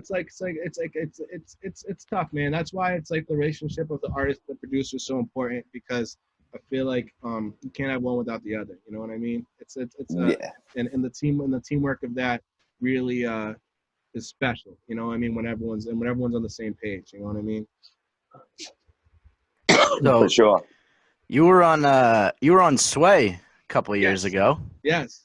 How was that? You did the beats for the Friday Fire Cypher. Yes, that was incredible, man. Like that's again one of those moments where you're like pinching yourself, like bro, like yeah, that's a dream come true. Yeah. Like I can't believe this, kind of like, you know what I mean? Yeah. It was amazing. It was absolutely amazing. Yeah. And I'm sorry. What are you gonna say? My bad. Oh no! Keep going. Something. I'm sorry. I didn't mean to cut you off. No, not at all. I No, go. I did it again. Why don't you just talk? God damn it. Go. All right. So on your laptop, I noticed you had it was prominent in the video on Sway. You had Mike Styles. Of course. So, it's funny. So just a quick short story. One time I was in Backyard Betty's and I see Mike Styles, and I asked him about when it comes down to like licensing. Like I know when you're in a venue, like you can't play songs that the venue doesn't have the license to. So I was like, because I'm just like I'm asking you questions. I'm sort of like aspiring to try to like put things on. So I'm asking him, like, I just see this guy putting on the night, and like everyone's grooving. It was like a hoppin' Saturday or Friday or something like that. And I'm just like, hey, how does it, like, if I request a song, how are you allowed to play it? And like, do you have to own it or something like that? And he explained to me like the licensing. So I started following him, and then I realized Mike Styles is a whole thing. He's a big deal. And he was on your laptop, and you were on Sway. So I'm just like, oh my God, funny. Small world. Yo, yeah. Mike's a Boston legend, yo. Like Mike's been around for a while. He's got amazing records from back in the day. And he was actually a Glass House dude. Like he was part of Glass House at one point and stuff too. And like shout out Mike Styles. Yeah, I didn't even. Yeah. Big shout out. We call him Uncle Styles. You know what I mean? Uncle Styles. He's one of Ben's and Colin's uncles. You know what I mean? One of our favorite uncles. You know. Yeah. So that's my dude, man. The laptop stuff. Like, dude, like I'm always about supporting our friends. You know what I mean? And like back in the day, like that thing was covered with Major Look Boston and like all the other dope people that have always been, dope friends and supportive from day one. So that shit's always been important to me. But the Sway thing was crazy. Like I remember, again, stuff is like just like super like serendipitous shit that like I can't even make up. Like, Yeah. so we went there, and I ended up getting Eddie and Melks ended up meeting me there, which was amazing to have those guys there with me. Like having like again the team there. I'm always trying to go with team. Like it's not just always about me or it's always about us. You know what I mean? And because again, I don't feel like I could ever do anything without other people as well. Like I feel like it's always a very team effort. You know what I mean? Full forward. Full force. But anyway, so we did the show, and the woman who got me on the show was who was accepted it basically was this woman Kelly who was part of Sway's team, and so we ended up going to after the show, like meeting and stuff was so much fun, and I ended up linking up with one of my producer homies, Cartier, out at his studio in the Bronx. Now next to he had a place in the spot called the Mess Hall, which now doesn't exist unfortunately, but it was an incredible establishment. And it was basically this giant building in the Bronx, and every room was like different studios type of thing. And so like they also had like a music venue in there and like a radio station, and it was just this really cool spot, and like graffiti everywhere. It was a super dope vibe. That's fine. Like really creative. And so we went there, and then he's like, "Oh, let's go see my boy Rod next door." So we ended up linking up with Rod and going over to his place next door in the same building. And we're working like all day. So I got out of Sway probably like noonish. I'm probably there till like midnight in Rod's studio. We're all just working on beats all day and chilling and just having a ball and just having a really good time. I'm leaving Rod's studio, and Kelly is sitting on the couch at the studio at the studio as I'm walking out. She's like, "Wow, you've had a long day here, huh?" Because like we came from Boston. I was like, "Holy shit! Like, what are the odds that of all fucking places you are here on this couch right now at the same studio I'm in after 12 hours later after leaving Sway, when like you're the reason, like, you know what I mean? When you're the reason I was on there, you know what I mean? And it was just like, and she manages Rob, and I'm like, what the hell is going on? Like it's just like, but to me, like that's like, so I have so many weird coincidental shits like that through my like, career, whatever you want to call it. It's like, it's amazing. And that's where I feel like this shit's it's supposed to be, you know what I mean? I feel like you kind of learn after a while that the music industry like it's pretty small. Like it's super small. Everyone knows, everyone's got a mutual friend somehow, like everyone knows each other. Everyone's connected in some way or another. Definitely. And that goes back to treating everybody the same, like the janitor or the CEO. It's like I've never been into that, like degrading people or belittling someone because of a position or because of a lack of X, Y, and Z. I think you got to treat people as people and how you'd want to be treated at the end of the day. And I feel like, that means so much, Yep. For sure. So, sorry, just for anyone listening, I don't even know why I didn't say this before. What are the names of your beat packs on Splice? Like for those who want to download. Yeah. So basically, if you go to the Nasty Tracks page on Splice, that's Kato's company. It's his page. We have packs up there through there. We have a bunch of them. I feel Melks has a few called Dream Synths. He also has Kings and Gods. I have a couple packs with Thomas, with Tiba. One's called the Cheat Code and one's called Wave Fragments. Wave Fragments is like one of my favorite packs I've ever done. I put a lot of time into that one, creating like the textures and the sound profiles of everything. And then also me and my homie C Sharp have a wicked dope pack up there called Sharp Glass. That's like it's more musical. It's got like some more like, it's kind of like more like a plug and play shit. Like we wanted to kind of give you stuff that literally you just throw it in and like you can even leave it at the loop and just add your drums and make a smash with it. You know what I mean? So that was kind of the idea for that one. And then Tiba's got a bunch of packs up there with the guitars, like Sunset Fractals and a few others. Our homie Andre X. He's got a bunch of packs up there as well through the page. It's been going pretty good, and so you can check them out there. We also have all the packs as well available on our website at nomasfree.com, and so you can and we actually, I put together a sampler that we have for free right now into my my Instagram bio. I'll also share it again tonight so everyone can see it and get access to it. But basically, it's like a free 12 melody sampler. It's a little bit from each pack that we've released, and then you can you just put in your email, you get a free download, and it goes right on your computer. So. Cool. Boom. No mas. No Mas Free. That's the website. No No Mas Mas Free. Free. nomasfree.com. Yes. You guys still got those shirts? We got no mas free verses, no mas free beats. We got a bunch of squad gear. We still got some of the 9 rounds gear that we promoted doing the beat tape. We ended up releasing a beat tape last year called 9 Rounds. That was 9 tracks, and we actually put it out on a bullet flash drive. Let me see if I can find it. It's pretty sick, and like it looks like this. I don't know if you can see. Oh, that's dope. That's fire. Yeah. The flash drive it's literally with like with the shape like a bullet. It also comes with like a necklace you can wear like a dog tag chain, and then it's loaded up with the all the beats as MP3s. We have the project sessions, so you can actually go into the sessions with all the stems and like use those and like rearrange stuff, remix stuff. You can use the stems and do new flips of the beats if you want. And we also included a bunch of our back catalog on there too, so it's a nice little piece of memorabilia from the squad. So. Hell yeah, that's dope. Yeah, that's awesome. That's a great idea. Thank you. That's a whole like marketing thing in Yeah. itself, dude. That's crazy.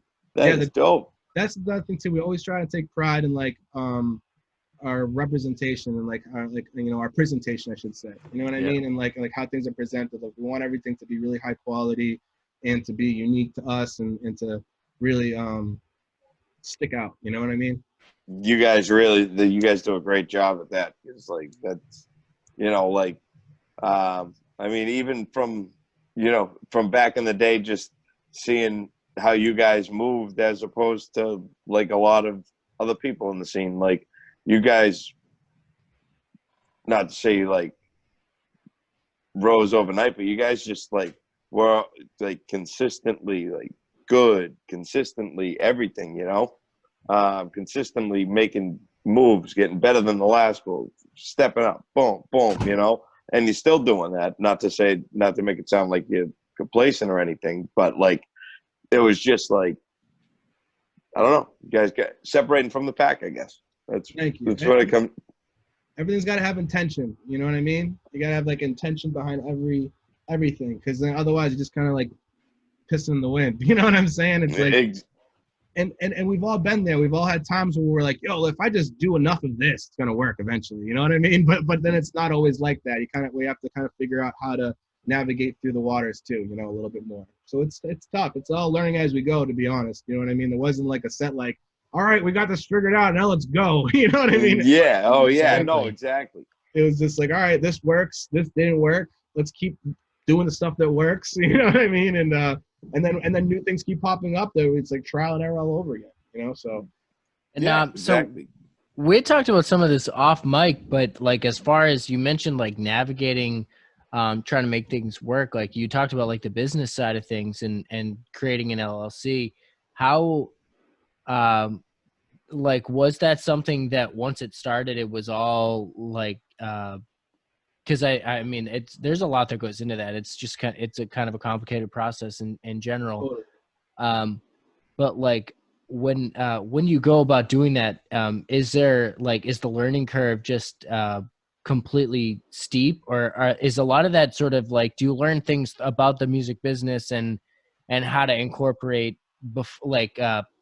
in time before that? You know what I mean? Like, or is it sort of like all brand new when you start incorporating?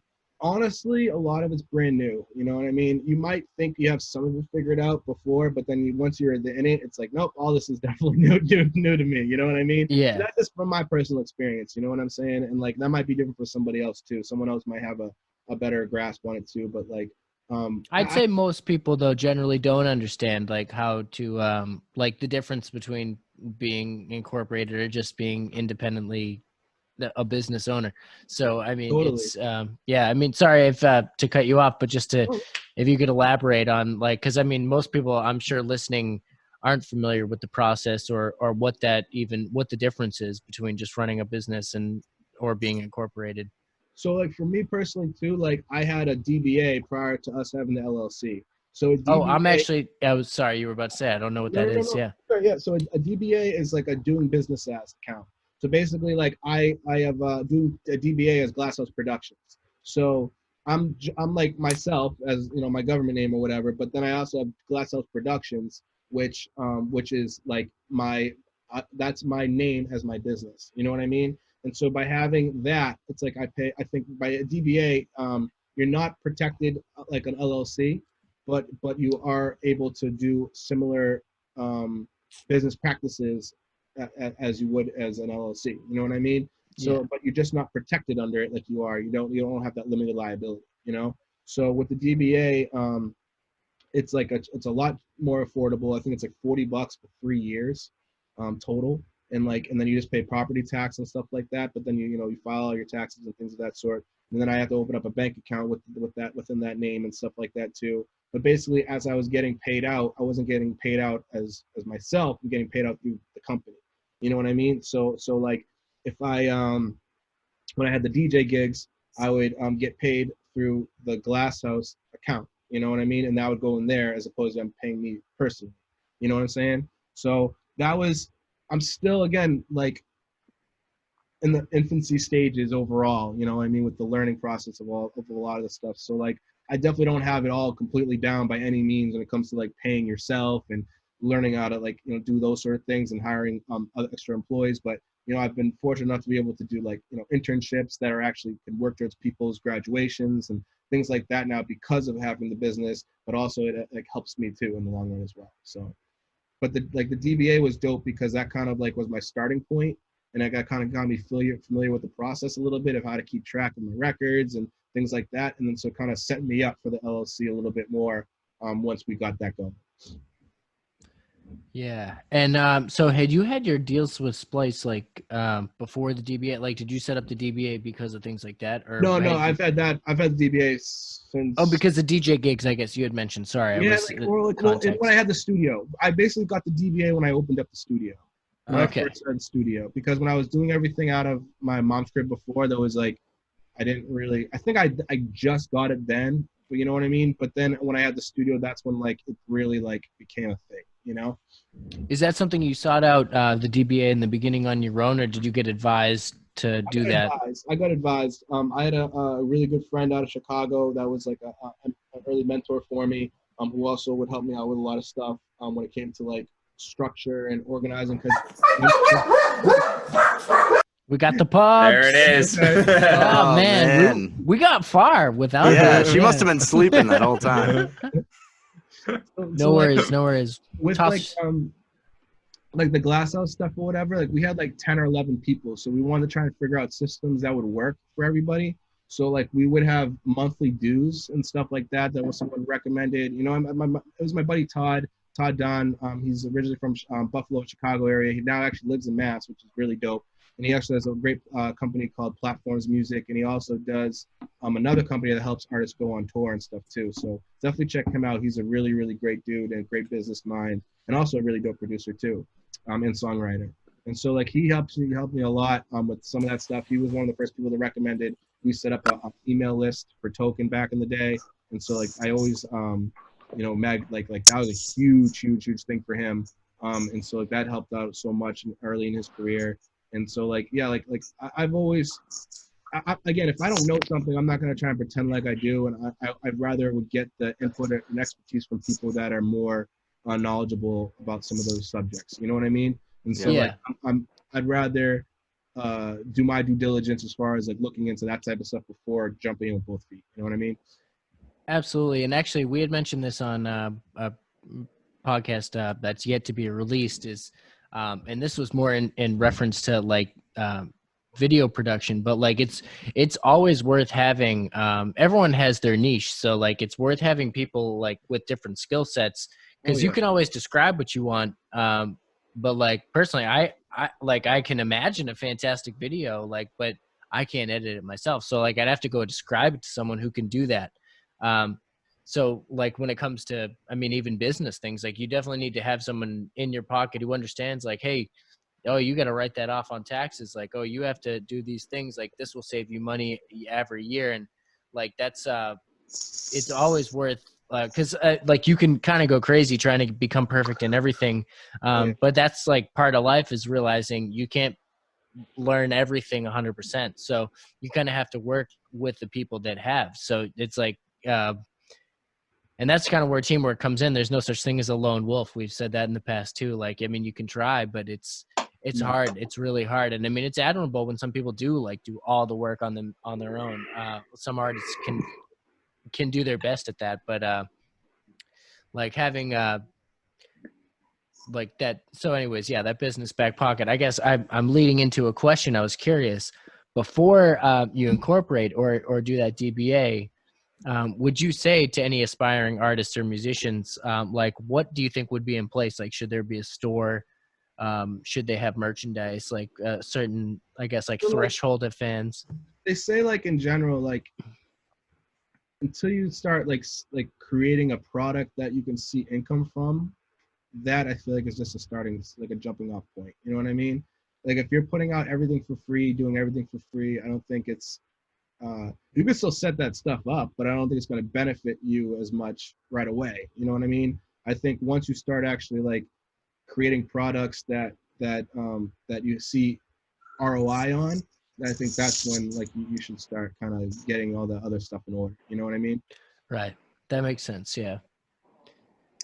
Because I mean, at the same time, I don't think it hurts by having something set up early. You know what I mean? It's like I don't think there's ever a bad thing that ever came from being like set up early. You know what I mean? But still, like trying to like I guess Have your ducks in a row first. Yeah, exactly. That's a great way to put it. Definitely. Right, because I think I had mentioned, I think this was still off air at the time, was a friend of mine we had started an LLC at one point where it was likely too early, and after a year had been up, like we were fined for not having a certain amount of money in the business account. So Yep.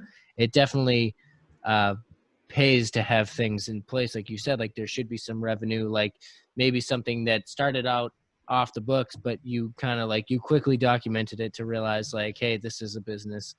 I actually am so curious how that works. Like if you had started doing something like that just was kind of out of pocket, like you had bought some t-shirts and sold them.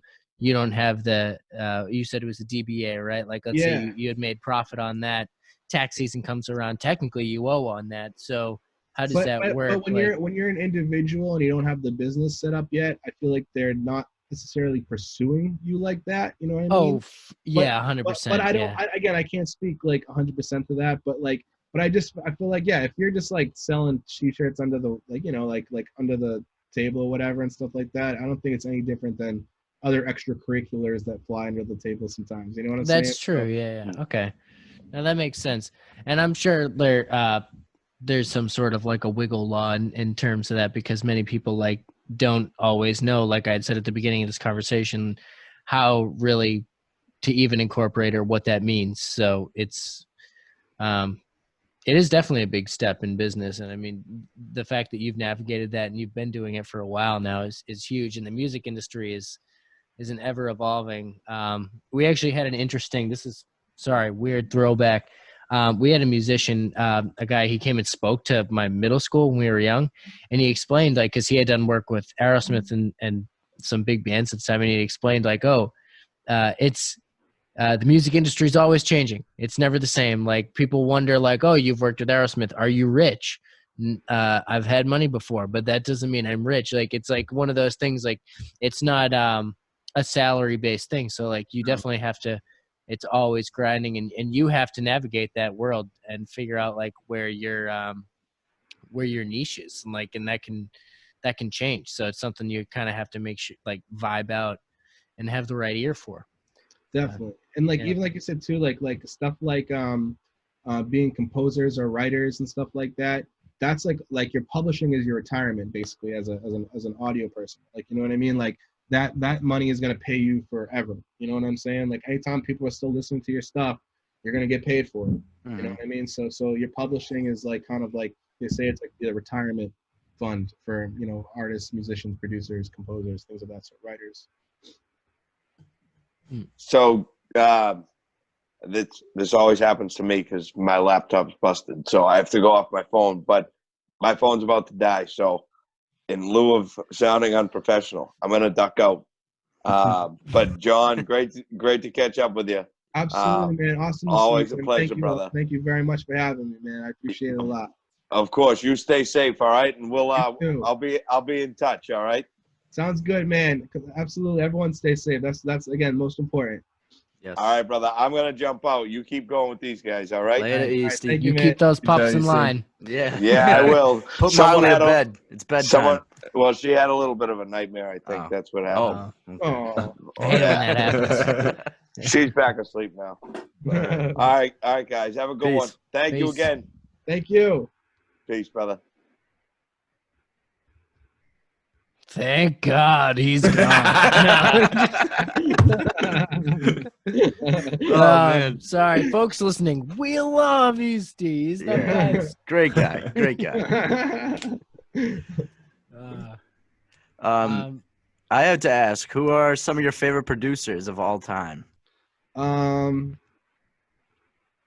When I started, it's changed over the years. You know what I'm Yeah. saying? Like when I started, it was like always like, Premier, Pete Rock, Ninth Yep. Wonder, Alchemist, Kanye, Dre. You know what I'm saying? Yeah. Now I'm like, some of my favorite producers to me are like, Jake One, Just Blaze. Yeah. I love Quincy Jones. You know what I'm saying? Like his documentary. If you guys have seen it yet, whatever on Netflix. No.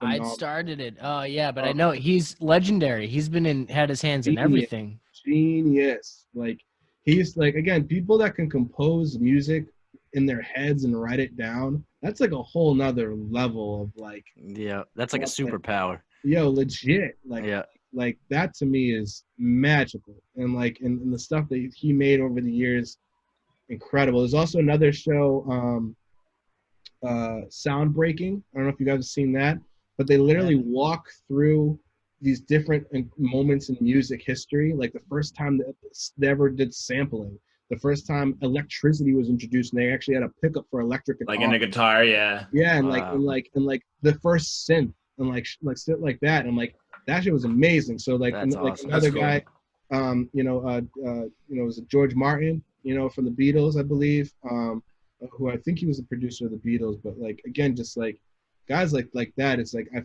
grew to have a great deal of respect for Philip Spector, and just the stuff that they did. The Philip Spector, I think, did the Wall of Sound, which was like, Yeah. he would, like, back in the days of 4-track or whatever, you had minimal tracks to record on, and this dude would hire like 3 of every musician.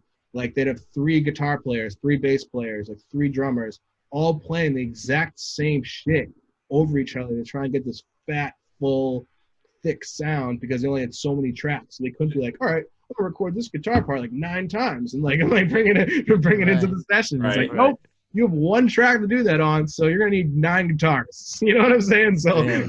it was just so nuts. But he like changed the game with that, because his sound was like wild when that happened. And like, and the one more too is I don't know if you've ever seen the Muscle Shoals documentary, but that's about, Oh yes, It's- I know what you're talking about. it's amazing, absolutely amazing. I forget the guy's name, is like Ray or Roy, I think was like the founder originally. But they used Yeah, to talk about like it was like someplace, it was like Muscle Shoals, I want to say Alabama, and they had this studio that was right by it's the like water. in the middle of nowhere, right? Middle of nowhere, but they made some Yeah. of the most historical, legendary records like ever, and they had a sound that was unlike anything else at the time. That people would travel all around the world to work with these guys to get that sound. Wow. And like they said that the river, they had there was such a special place. They said like that the water, there was a woman in the water that would sing melodies that the artist would come in and they would soak that up and then perform these new original pieces based on these Oh my rhythms. God. Hear from the Huh. woman singing in the water. And like I all think Dave Grohl had visited it, right? Like a lot of famous artists have visited it, the right? Rolling Stones did music there. Dave Grohl, Aretha Franklin, Percy Sledge was discovered out of there. Numerous records after that. There, a couple, the rhythm, some of the musicians ended up breaking off and starting their own thing out there, and they did a shitload of records too. And so it was just a real, like, definitely check out that documentary if you can, because it's phenomenal. Like, Yeah, I know I'd seen some of it because I remember like whoever the I think he's like the main character of like this of the story. He's like explaining. He says like oftentimes like you'll see some musician like sweaty, tired with a guitar on his back, like, is this Muscle Shoals? Like walks up like through like the desert or wherever it is, because it's far from anywhere like in civilization. And he's like, yeah, you're here. And then then they record like something amazing. And it is like kind of just like thinking of the journey to get there, like if you're a broke musician, like what's Muscle Shoals? How do I get there? Especially before GPS. Like, Yeah. where do you go? Like in the desert, this place to make amazing music? Like, how do you get there? Like, it's just crazy. It is like a desert That's type super location, interesting. isn't I it? didn't even know about this. It's an incredible story. Like it's really. What's the documentary called?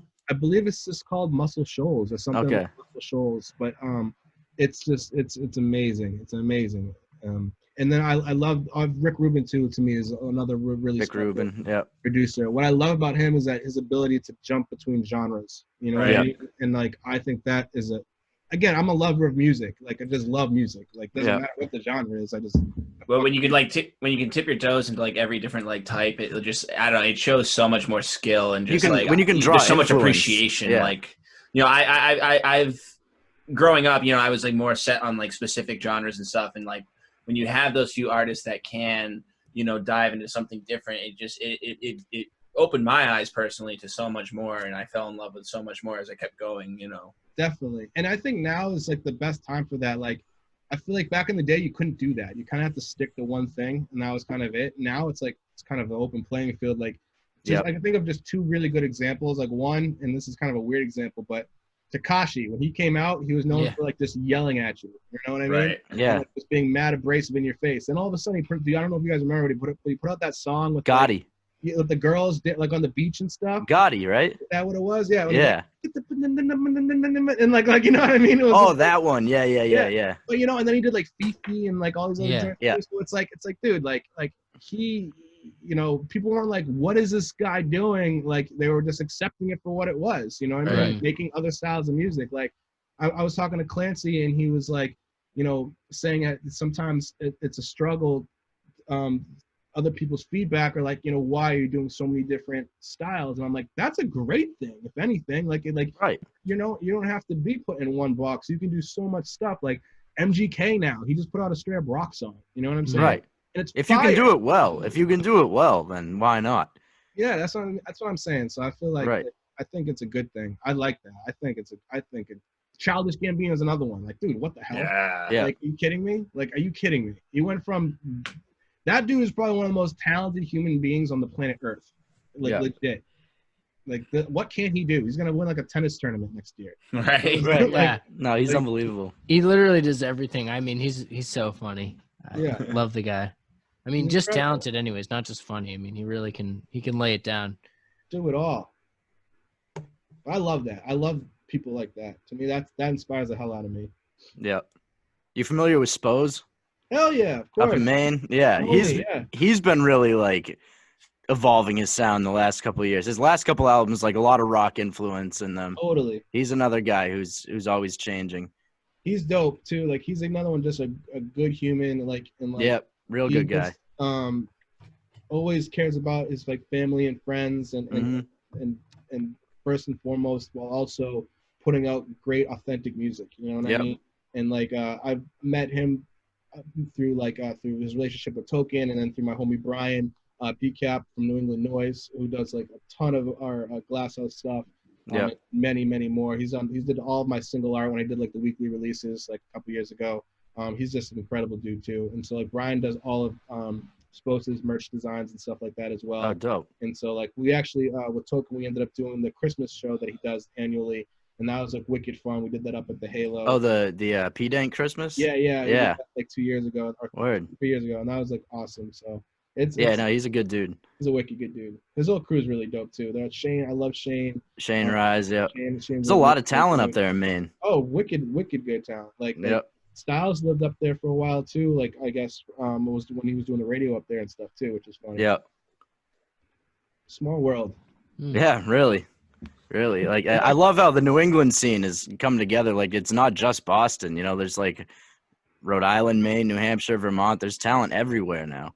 And I feel like people bond over that too. It's like just being like, oh, you're from New England? Fuck you. It's like you automatically turn a little Right. more like a little extra respect boost. There's you more know? camaraderie now. It's Yeah, like totally. it's more of a pride thing. Like if you say you're from New England, it's like, oh, me too. Where it used to be like, oh yeah, me too. Like here we are in New England. But No, Yeah, I- now but what it's state? like now it's like we're proud to be. The scene is thriving right now, and I think a lot of people are proud to be a part of it. one of the coolest things like when going on tour is like, you know, you're in like the different rooms and you see like all the stickers from all the other bands and stuff that have come to town and stuff. And it was Yep. always so cool being in certain places and being like, oh, word, that's the homies. You know what I mean? Like, Yeah. like seeing their stuff up there and you're like, oh, word. And it's like, it makes you feel like you're walking the right path. You know what I mean? Right. Like, it's like that type of stuff was always dope to see. And then you can hit them up like, yo, what'd you think of that venue? You know what I mean? And like, you can Yep. talk and you joke around about your experiences. And it's just really cool to you know, to have that, you know? Right. No, I love that when I'm at a venue and I see like a sticker in the bathroom or something and I know the person, I like take a picture of it and send it to them. I'm like, hey, I saw your sticker. Like, Exactly. yeah. It's so cool. And they love that too. Like, oh, word, that's dope. It's Right. still Right. there. They're like, oh, that's dope. Right. Exactly. So it's dope. I love that. Yeah. Yeah, we had Flawless on recently, Flawless Real Nice. Talk. Yep. And he's, you know, from Rhode Island, obviously, but another dude who's doing it big in New England. And he was talking about how, you know, he was talking about how back when Token was like 15 and he was talking to you and, you know, saying, you know, this kid's your responsibility. Like, don't mess this up. And he was just saying how you did everything right. And like, it just, watching it unfold was great. And it's just hearing those stories from people in different parts of New England, like how they're all kind of together, you know, we all kind of are in it together.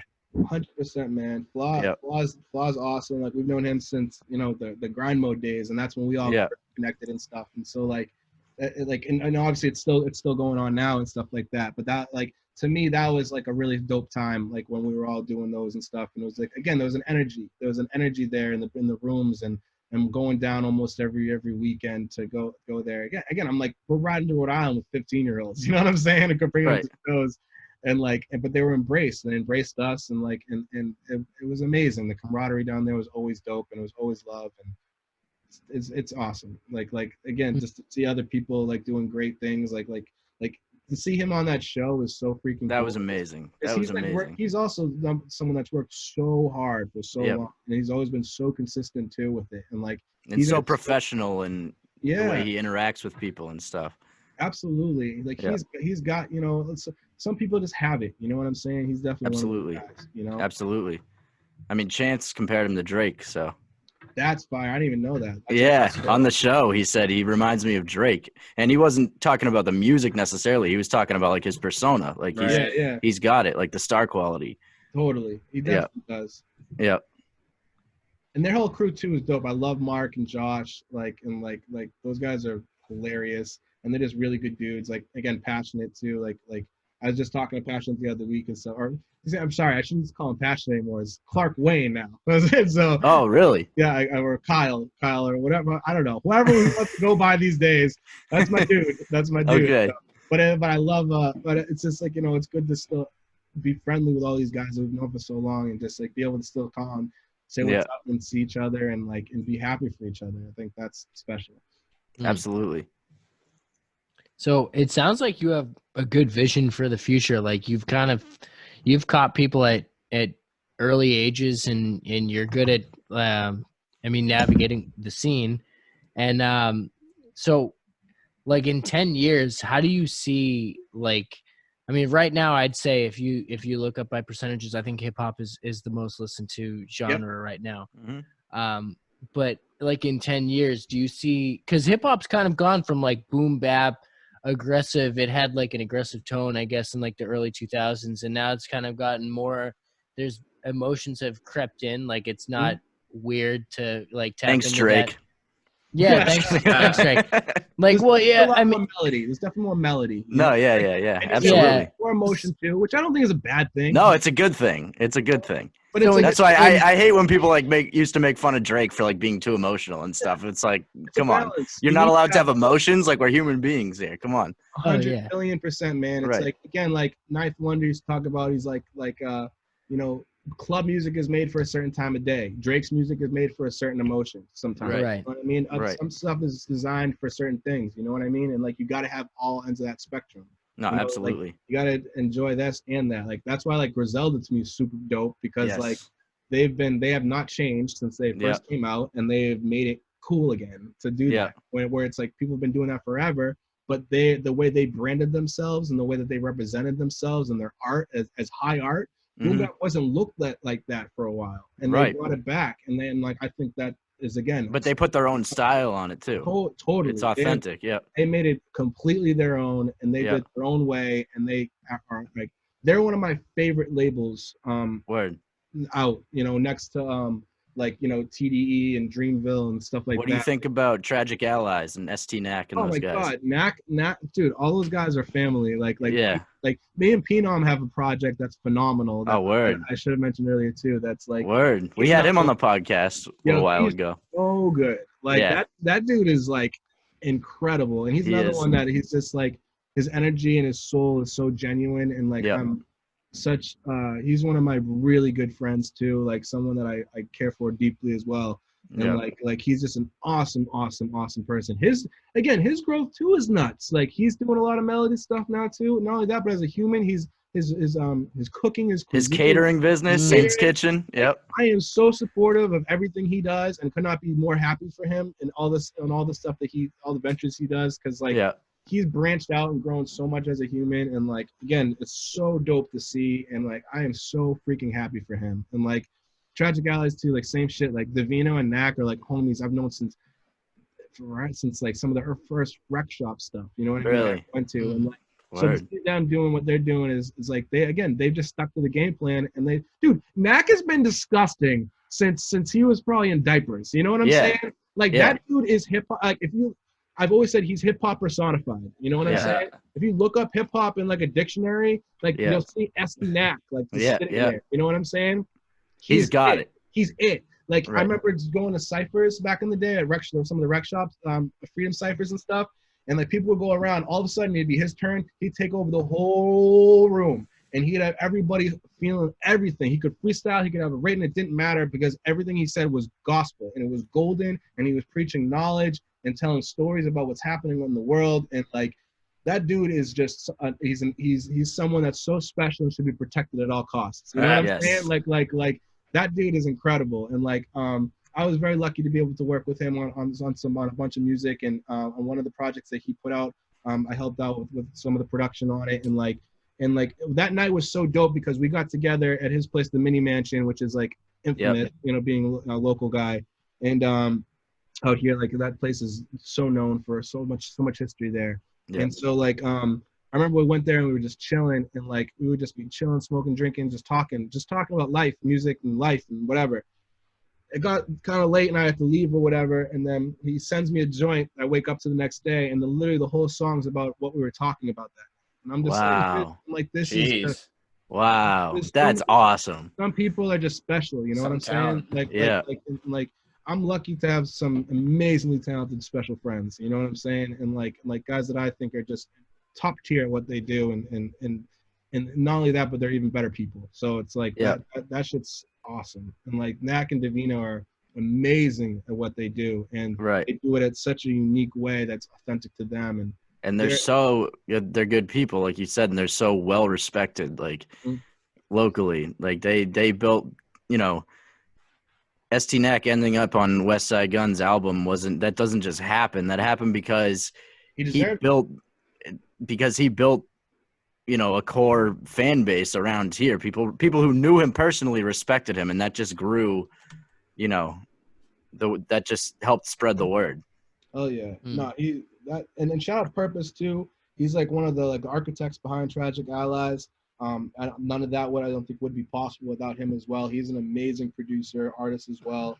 And he's one of the people that I think helped lay the groundwork for a lot of the stuff these guys are doing today.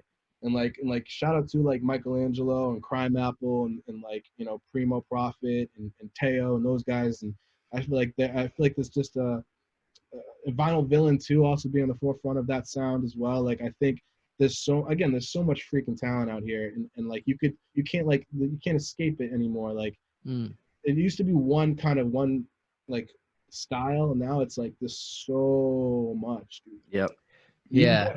Like even in pop, like that girl Claro, I think is from out here. Claro, yes. Yeah, she's like huge. Yeah, she was on like Jimmy Fallon. Like she's Halsey, I think's from like Quincy or something like that. Halsey's from Quincy? No, I did not know that. Yeah.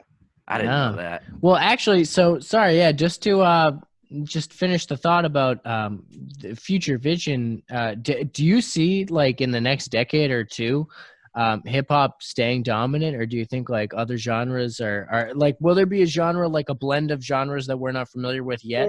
There already is. Like if you think about it, country has adopted so many different influences. If you really think about it, That's true. Yeah. country's become like borderline rap, borderline EDM, borderline. Yeah, you hear country songs now where it's like a country singer singing over a hip hop beat, basically. Right. Yeah. And then it's like, and I feel like you're gonna see a lot more mashes of Yeah. music. You know what I'm saying? Mashups of different stuff. I think in the future, because again, like stuff's constantly being recreated. Like, all right, the New York drill. You know what I mean? It's not too different from the UK drill, but then Yeah. New York adopted it and put their own spin on it and made it a little bit grimy for New York. Right. You know what I'm saying? Then you hear this new Drake song. I don't know, I forget the name of it he put out, but it's a drill beat, but it's very like ambient. And I was like, that was really dope to me hearing that. You remember he teased it on his IG and then it came out on the demos thing. Yeah. I love that because I was used to hearing all those drill beats a certain way. You know what I mean? And like with the melodies to be like darker and grimier and stuff like that to go with the drums. Then on this Drake's joint, it's very like like very ambient like stuff with that same vibe though. And like to me that was so dope and unique because I was like, this is like kind of cool because it wasn't what I was expecting, but he made it his own, you know. So like that's I think what we're gonna see a lot more of is like meshing stuff together like that. Yeah, I feel like the lines between genres have become blurred over the last few years, especially in hip hop. especially in hip hop. People are calling stuff still hip hop when I wouldn't necessarily call it hip hop. Doesn't make it that it's not. It's still good music, but I wouldn't put it in the same lane as hip hop. You know The thing is, I think there needs to be more hip hop subgenres. You know what I mean? Yeah, like I agree because with other genres like rock and roll has alternative rock. They have metal. They have classic rock. Hip hop is just hip hop, but there's so many different varieties, but they all just fall under hip hop. You're 100% right. You know? 100%. So yeah, more hip hop subgenres. That's what we need. I agree. Sound off in the comments if you got ideas for names. Yeah, right. We're down. We'll take them. That's a great idea, though. I honestly think that's a wicked good idea. I mean, there are some artists that like identify as alternative hip hop, and you know, they kind of blend more singing and like different genres in. But I kind of like that stuff. Like kind of like honestly, I didn't listen to it at the time.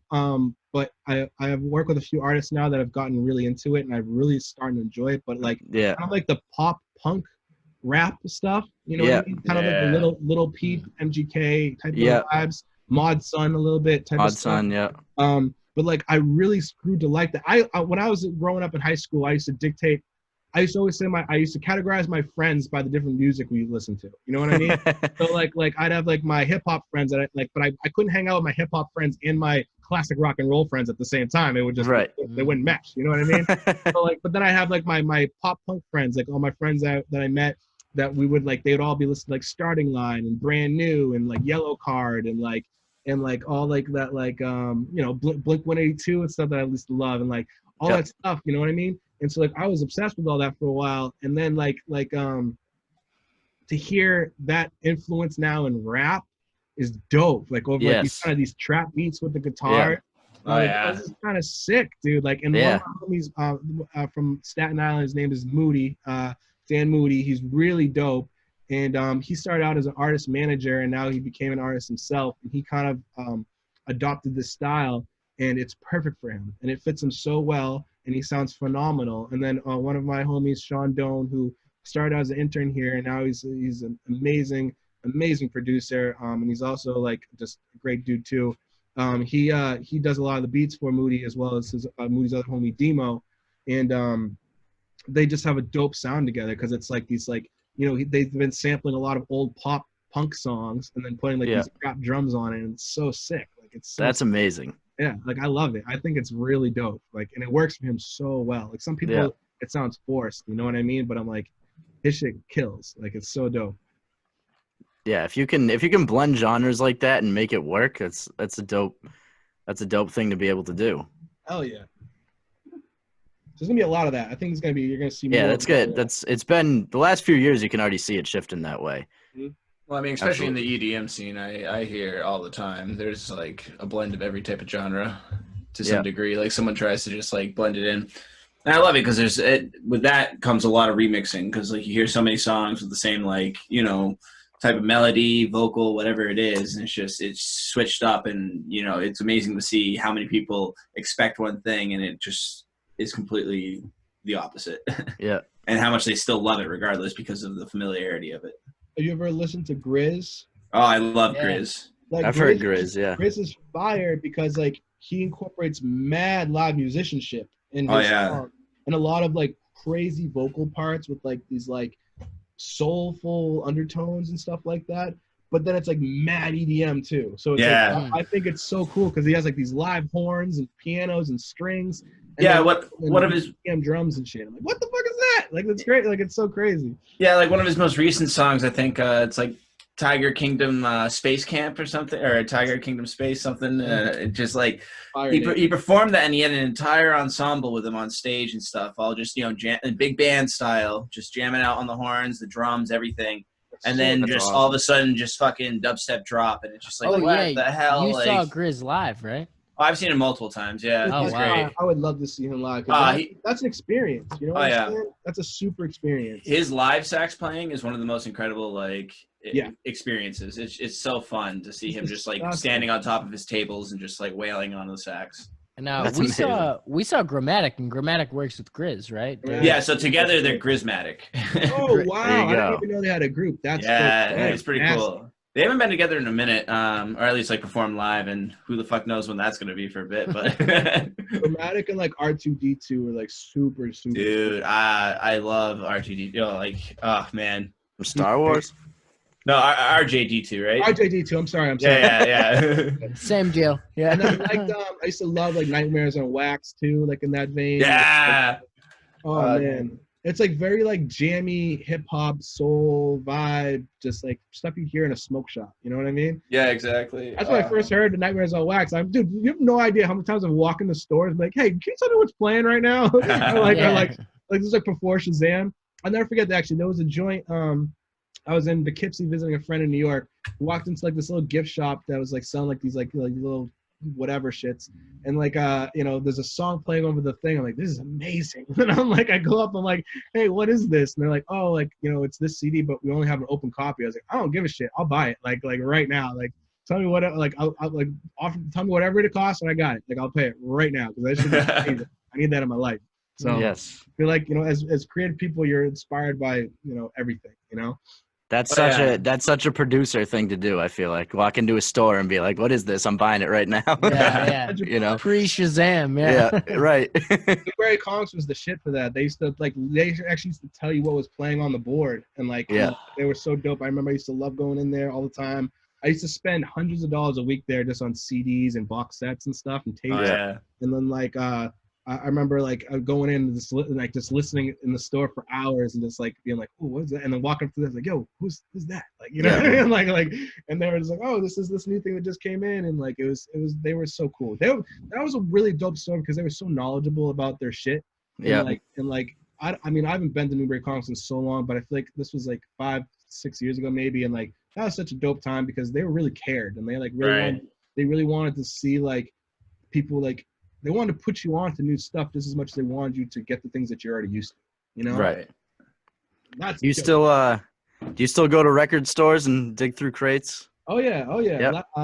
I last not the last trip, but the trip before when we went to LA, me, Villain, and Tiba, and a couple other guys, we all spent some good money at Amoeba, and then Villain found a couple other little hidden gem joints too. So like, Word. That's always fun. it's so much fun, man, and it's always like it's like unboxing a gift because when you get home and you put it on, you're like, oh, what's gonna happen? Right. Like, what's gonna, you know what I mean? It's like you get all giddy and stuff, and Yeah. it's so much fun, man. Brings out the kid in you. Totally. I'm again, I cannot be more grateful to be able to do this every day. Like this is pure bliss, Yep. That's awesome. Yeah, can, like Eastman had said before, if you love what you do, don't work a day in your life. So It's true. I mean, it's true. It really That's is. the goal. That's the ultimate goal is to Yep. do something that you enjoy doing, 100%. Yep. That's the thing. I was scared as shit. When I was 18, I'm like, I don't know what I like in life. I don't know what I wanted to do in life. Right. Like, I knew I liked drawing and I wanted to design sneakers to some extent. So that's why I went to school for that. But then that quickly changed after a year. And I was like, Yeah. I realized I was just so passionate about music.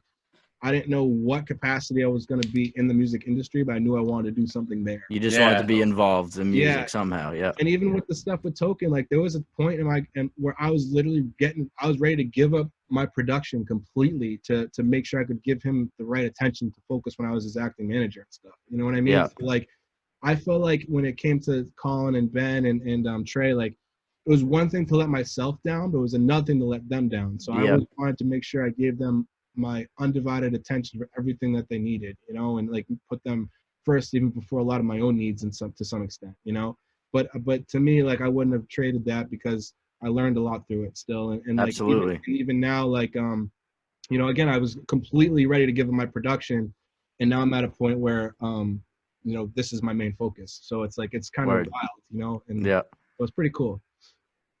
That's got to feel That's good awesome. though to have it back as your main focus, you know. Oh yeah, because this is what I fell in love with. You know what Right. I mean? This is the stuff that really like I was passionate about and that I really loved. And like again, I loved learning it too, just as much as working on it. You know, like I love learning about mixing now too. Like Right. Yeah. as much as it drives me crazy, like mixing is a love-hate relationship like a mother because Yeah. because But like when you get it, you're like Oh. you're so ecstatic. oh my The God, reward is worth it. Yeah. it's the greatest feeling when you get it. But like sometimes getting to that moment though is like you want to rip out what's left of Right. hair and stuff. It's just like, geez, this is ridiculous. It's like I've tried I've done so many things and it's not done how I wanted to, you know. But that's it. That's all part of life, you know. Yeah. So you said you didn't really get into music till you were like 18. You played a lot of sports growing up. What were your sports? So when I was really young, I was really good at soccer and baseball. Yeah. As I got into high school, I stopped playing baseball because I used to get like pegged all the time. I used to be up to bat, and I used to get like You would rocked. just get hit every time. all the time. You know, I had to Crowding get, that plate. Damn. know, I Yeah, don't you know must have been crowding the plate. I thought I'm short, so I would like hunch down low, like you know, Yeah. like a Jeff Bagwell type of thing. You know, Yeah, see, they were just trying to brush you back. Yeah, yo, but they used to rock me. so I'm like, all right, I'm good with this shit. And I used to play catcher too, and I was actually a pretty dirty catcher. I went to All Stars when I was a kid, a bunch. Okay. But then I was a lefty, so they never made a lefty catcher's mitt when I was younger, or at least Yeah. one that was local. Not a lot of Right. lefty catchers out there. So I always used my regular glove, and I got so used to doing that. And then when I was getting older, they made it illegal that I couldn't use that.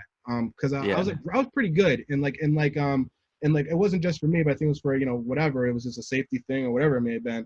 But they're like, no, you can't. It's illegal for you to have a left. Like you can't. You have to use a lefty catcher's mitt. Like you have to find one. And I was Yeah. like, okay, you know. Did they even make lefty catchers mitts? They didn't at the time. So Yeah. we had to order one like some eBay or some shit like randomly. You know what I mean? Right.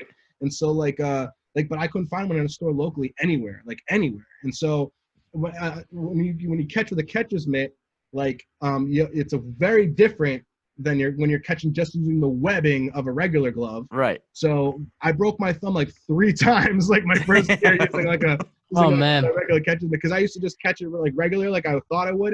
It used to hit me right in the thumb, like, right oh there. man. Dude used to just like, and just I'm like, I'm done, you know, and that was it. So I stopped playing baseball after all that, because I was like, this is too much. Yeah. So I always loved basketball too, and I played some of that in high school, and then I even played a lot of intramurals in college and stuff. So basketball has always been my go-to for sure. Nice. Yeah, same. Thinking I love buckets. basketball. Buckets, man, buckets. That's what I'm talking about. That's all I ever Basketball's do. the best. Basketball's the best because all you need. I play basketball like by myself a lot. Yeah. Like all you need is a ball and a hoop, and you can just go out and ball. Like that's Sometimes it. you don't even Yeah. need the hoop. You can just practice dribbling and shit. Exactly. You know what I mean? Exactly. You can't do like- that with baseball, really. Like No. it's It's also it's so like I don't know. You don't see any fat basketball players. It's quite the workout. Like I love You can- basketball. you can be It works pretty out like everything. Like yeah, you can be in pretty questionable shape and be good at baseball. right. Shout out Babe Ruth. Yeah, right. Exactly. So, Exactly. a funny random thing. My grandfather was a bat boy or ball boy for the Red Sox back in the day, and way long time ago. Yeah. He used to always tell us this story about how he saw Babe Ruth fighting under the stands. in a fist fight with one of the opposing players and stuff. And he's No way. Yeah, it was so That cool. is awesome. Dude, that's just a different time. Like we're just like the Bully. Is everyone having a bully day? People used to get dressed up in like suits and ties to go to the game Crazy. with like fancy hats on and stuff. Like it's the Kentucky Derby. I saw a hilarious thing with Bill Burr talking about how Babe Ruth's stats are so skewed just because of like the time he was in. He's like, look, those guys were not real athletes. Like why? Although the balls that they used back then didn't travel nearly as far, and like the bats they used, like that you couldn't hit the ball as far back then. See, I don't know like the real numbers, to be honest. Like the balls they have now, they're like they did something to these balls like recently in the last couple of years, like where guys are just launching home runs now. It's like golf balls Interesting. too. They have like this something inside them that like Right. allows them to like Yeah. go further or roll quicker Yeah. and stuff. Yeah. like that, you know. But when Some- Babe Ruth played, those balls Oh. didn't have much like bounce to them at Or all. So you really had to rock. smack it to make it go far. Right. Yeah. Is it true though that no one no one's come near the stats Babe Ruth has? Well, Barry Bonds broke the home run record. Yeah. Oh, did he? Okay, because it's funny because on this podcast I was listening to. I mean, I don't know. They could have just been joking. Babe It Ruth's stats were ridiculous for the time that he His- played in. his Like, maybe strikeout no one's was come- crazy too. He used to strike out all the time though. People forgot about that too. Oh, did he really? Yeah, he struck out so much. Okay. I could be He's wrong. like but I feel John like it was Daly, that. basically. Yeah, I mean, there's a lot of great home run hitters that strike out a lot. Mhm. But yeah, Look at Babe Teddy Ruth. Williams. Teddy Williams was the 400, man. That's legendary. That is Yeah. legendary. Like, That's a guy. He was scrawny as hell. He was a twig, mhm. and he could hit the ball a mile. I don't believe though the red seat at Fenway. You know the red seat. Yeah. Think he hit that? I don't believe it. I don't. Why would they make it red? It's way too far, dude. Like David Ortiz said, like in batting practice, even he never even came close to it. And like, look at Ortiz compared to Ted Williams. It is like, absurdly far. Like it took me a while to find it, to be honest. When I've it's like too been far looking up out in there. the Like stands, nobody yeah. has even come close to that since then. And there's no video of it or anything. Like, how do we know that actually happened? He just did it. Everyone just agreed. There's like an old story that some guy was wearing a straw hat and it went through his hat and there was a hole in the hat or something. It's Nah, like- is that really But the yeah, fucking story? yeah. That's ridiculous, dude. It looks like it reminds me of something like Looney Tunes, like with like Right, exactly. You're like, yeah, and then Roadrunner went and then ran away. That's what happened. It was a home run. It was a Yeah, they hold up a sign that just says "ouch." Yeah, right. Yeah, right, Exactly. yeah. Wile E. Coyote just couldn't catch that dang thing. You know, Oh man. that's exactly what happened at Fenway Park in 19. In the 1940s, the day that will live when, forever. when people wore straw hats to baseball games. So yeah, I mean, we don't want to keep you all. Yeah, we all could wrap day, this yeah. thing up. It's been a while. No problem, man. This was dope. I appreciate you guys. This is a lot Yeah, of we fun. appreciate you coming on, definitely. Thank This you is so really much. good. No, thank you guys. Again, honored to be on here, and I'm glad to hear everyone's doing well and safe and healthy, and hope it continues to go that way. Yes, you as well, man. Absolutely. All in Yeah. this together.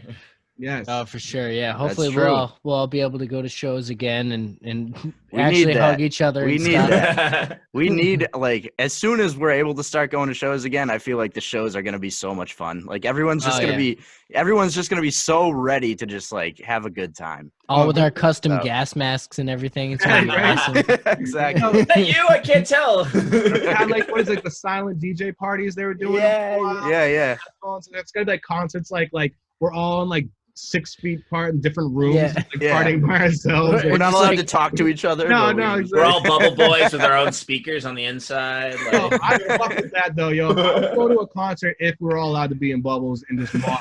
That would be, Honestly, that's a good idea. that would be really, the funnest shit ever, dude. That's Like, a great so idea. much fun. That would be fun. Those bubble suits where you can just like run into each other and like bounce off. Oh, Like now we're bubble talking. soccer, whatever Now it we're is. talking. Just fishbowl the bubble and just go. nuts. Yeah. Exactly. This would be a good time. All right, well, yo, take care, you guys. Again, thank you so much. So yeah, right, you man. had John Glass _ on all social media, Yes. Yep. Pretty much everybody. and so you had named those packs. Could you just remind everyone what those packs were called? Yes. So if you go to the Nasty Tracks channel on Splice, it's NASTYTRAX There may be one other X, but I don't think there is. I think it's just one. But then if you go under there, you'll see all the packs that we've released over the last year. There's 2 amazing packs from Kato, and possibly even 3. And then there's also a bunch of packs from myself, also my production partners Melks, Tiba, and also Andre X. There's Pack Killer by Andre X. There's also another pack, Pack Supreme by Andre X. There's Sunset Fractals, which is a dope guitar pack from Tiba. There's also another guitar pack from Tiba up there. I can't remember the name off top right now. And then there's also Dream Synths 1 through 3 from Melks, and also Kings and Gods 1 through 2.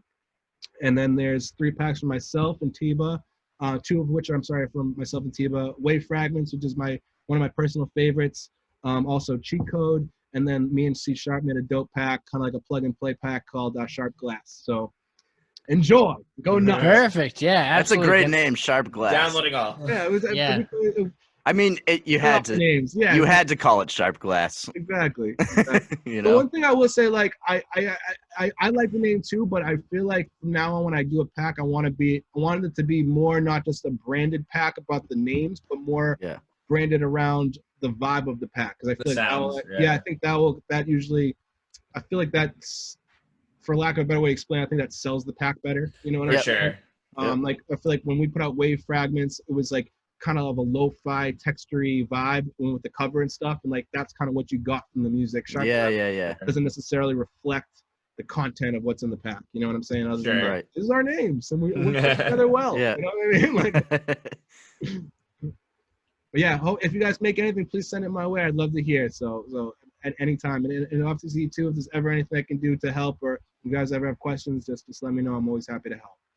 Absolutely. Yeah. Of course, Thank you appreciate for that. coming on. Yeah, this is awesome. I mean, love talking to producers of any caliber, and you obviously have an immense number of credits. It's super impressive. So Thank you, man. it's been awesome talking to you. Thank you for everything, giving us your insight and all that. Absolutely. Yeah, just thank you for coming on. No problem. Much love. Yeah. Yes. All right. Stay Yeah, safe. Right. we'll see you Stay soon. safe. Absolutely. Hope to see you guys sooner than later when all this clears up. Yeah, absolutely, man. Yeah, for sure. All right. Peace out. All right, have a Peace. good one.